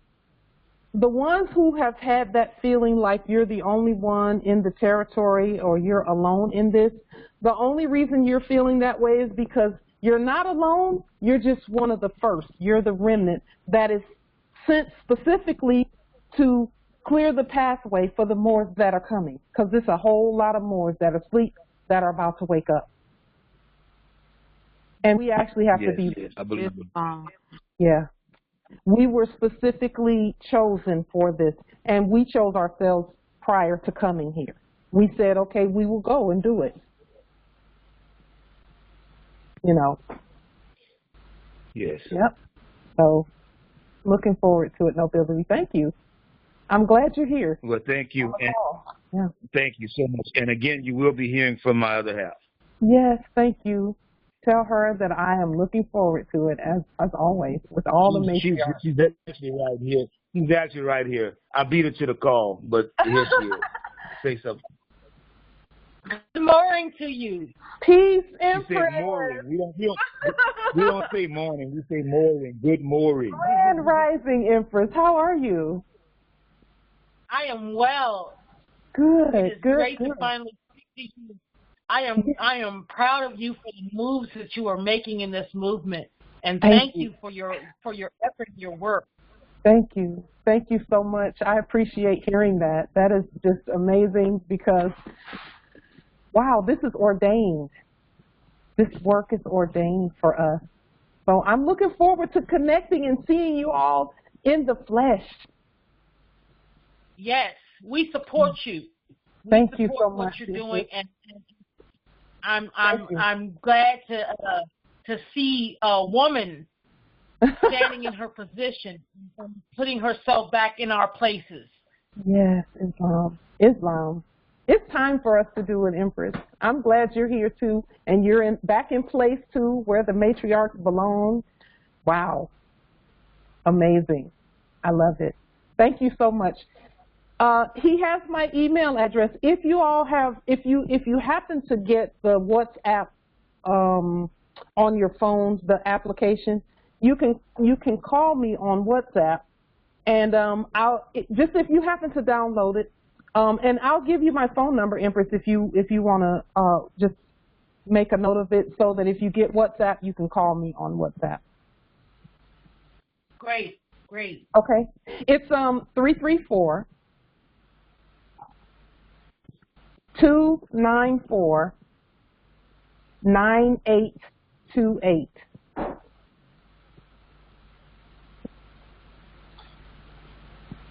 Okay, that's 334-294-9828. Yes, Great. that is correct. Looking forward to meeting both of you.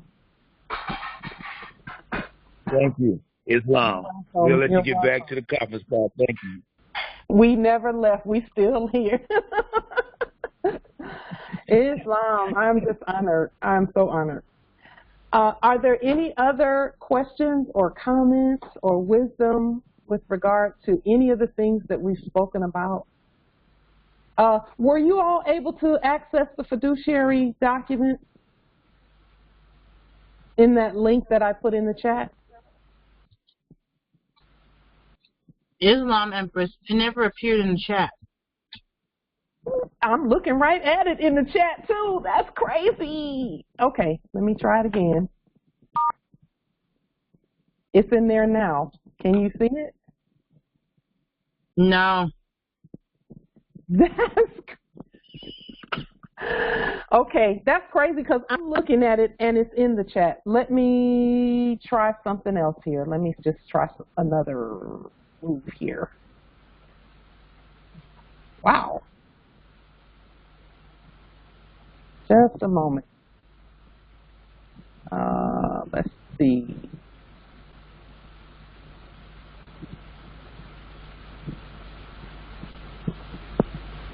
Just a moment. I'm going to put it back.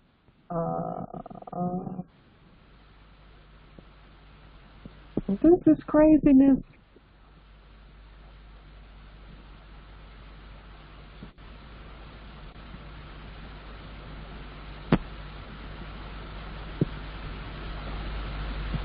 They're like, you're not going to put that out there. Yes, we are. Just let me know if you all see it come up in the chat, if you see it there. Islam, it came up as plus signs. Plus sign.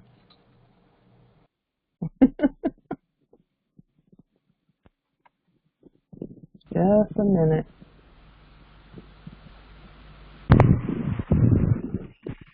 Islam, it might be one of the nails in the coffin. Of course it is, you know that. You know that that's exactly what it is. Just one moment.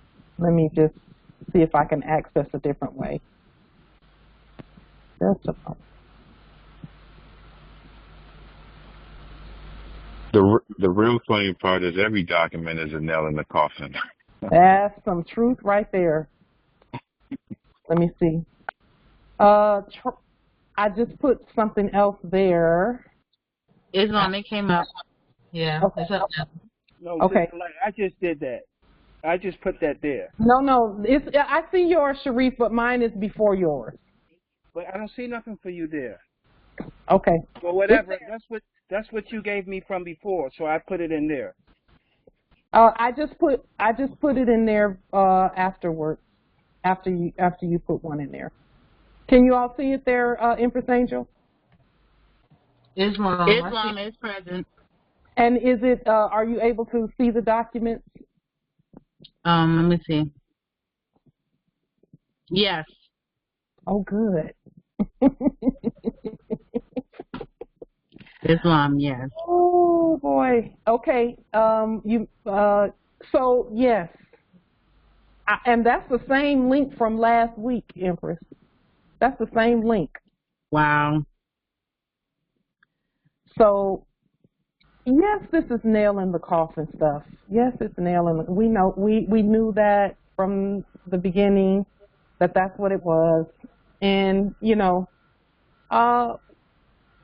Mother sent us here to do a job, and that's what we're doing. That's what we're doing. That's what we're going to continue to do. Islam. So, with that being said, we will adjourn here now that you all have the link to the document. We will adjourn here, and we will meet again on Thursday, August the 4th at 7 p.m. Eastern, and we'll continue the bankruptcy proceedings at that time. So with that being said, peace and grand rising to the sovereign, original, indigenous, natural, divine heirs, Islam.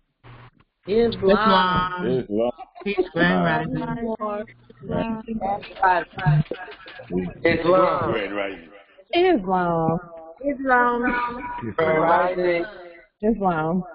Islam, Empress Angela. Empress. Islam. energy. Yes, Islam. Islam. Islam. We are one indeed.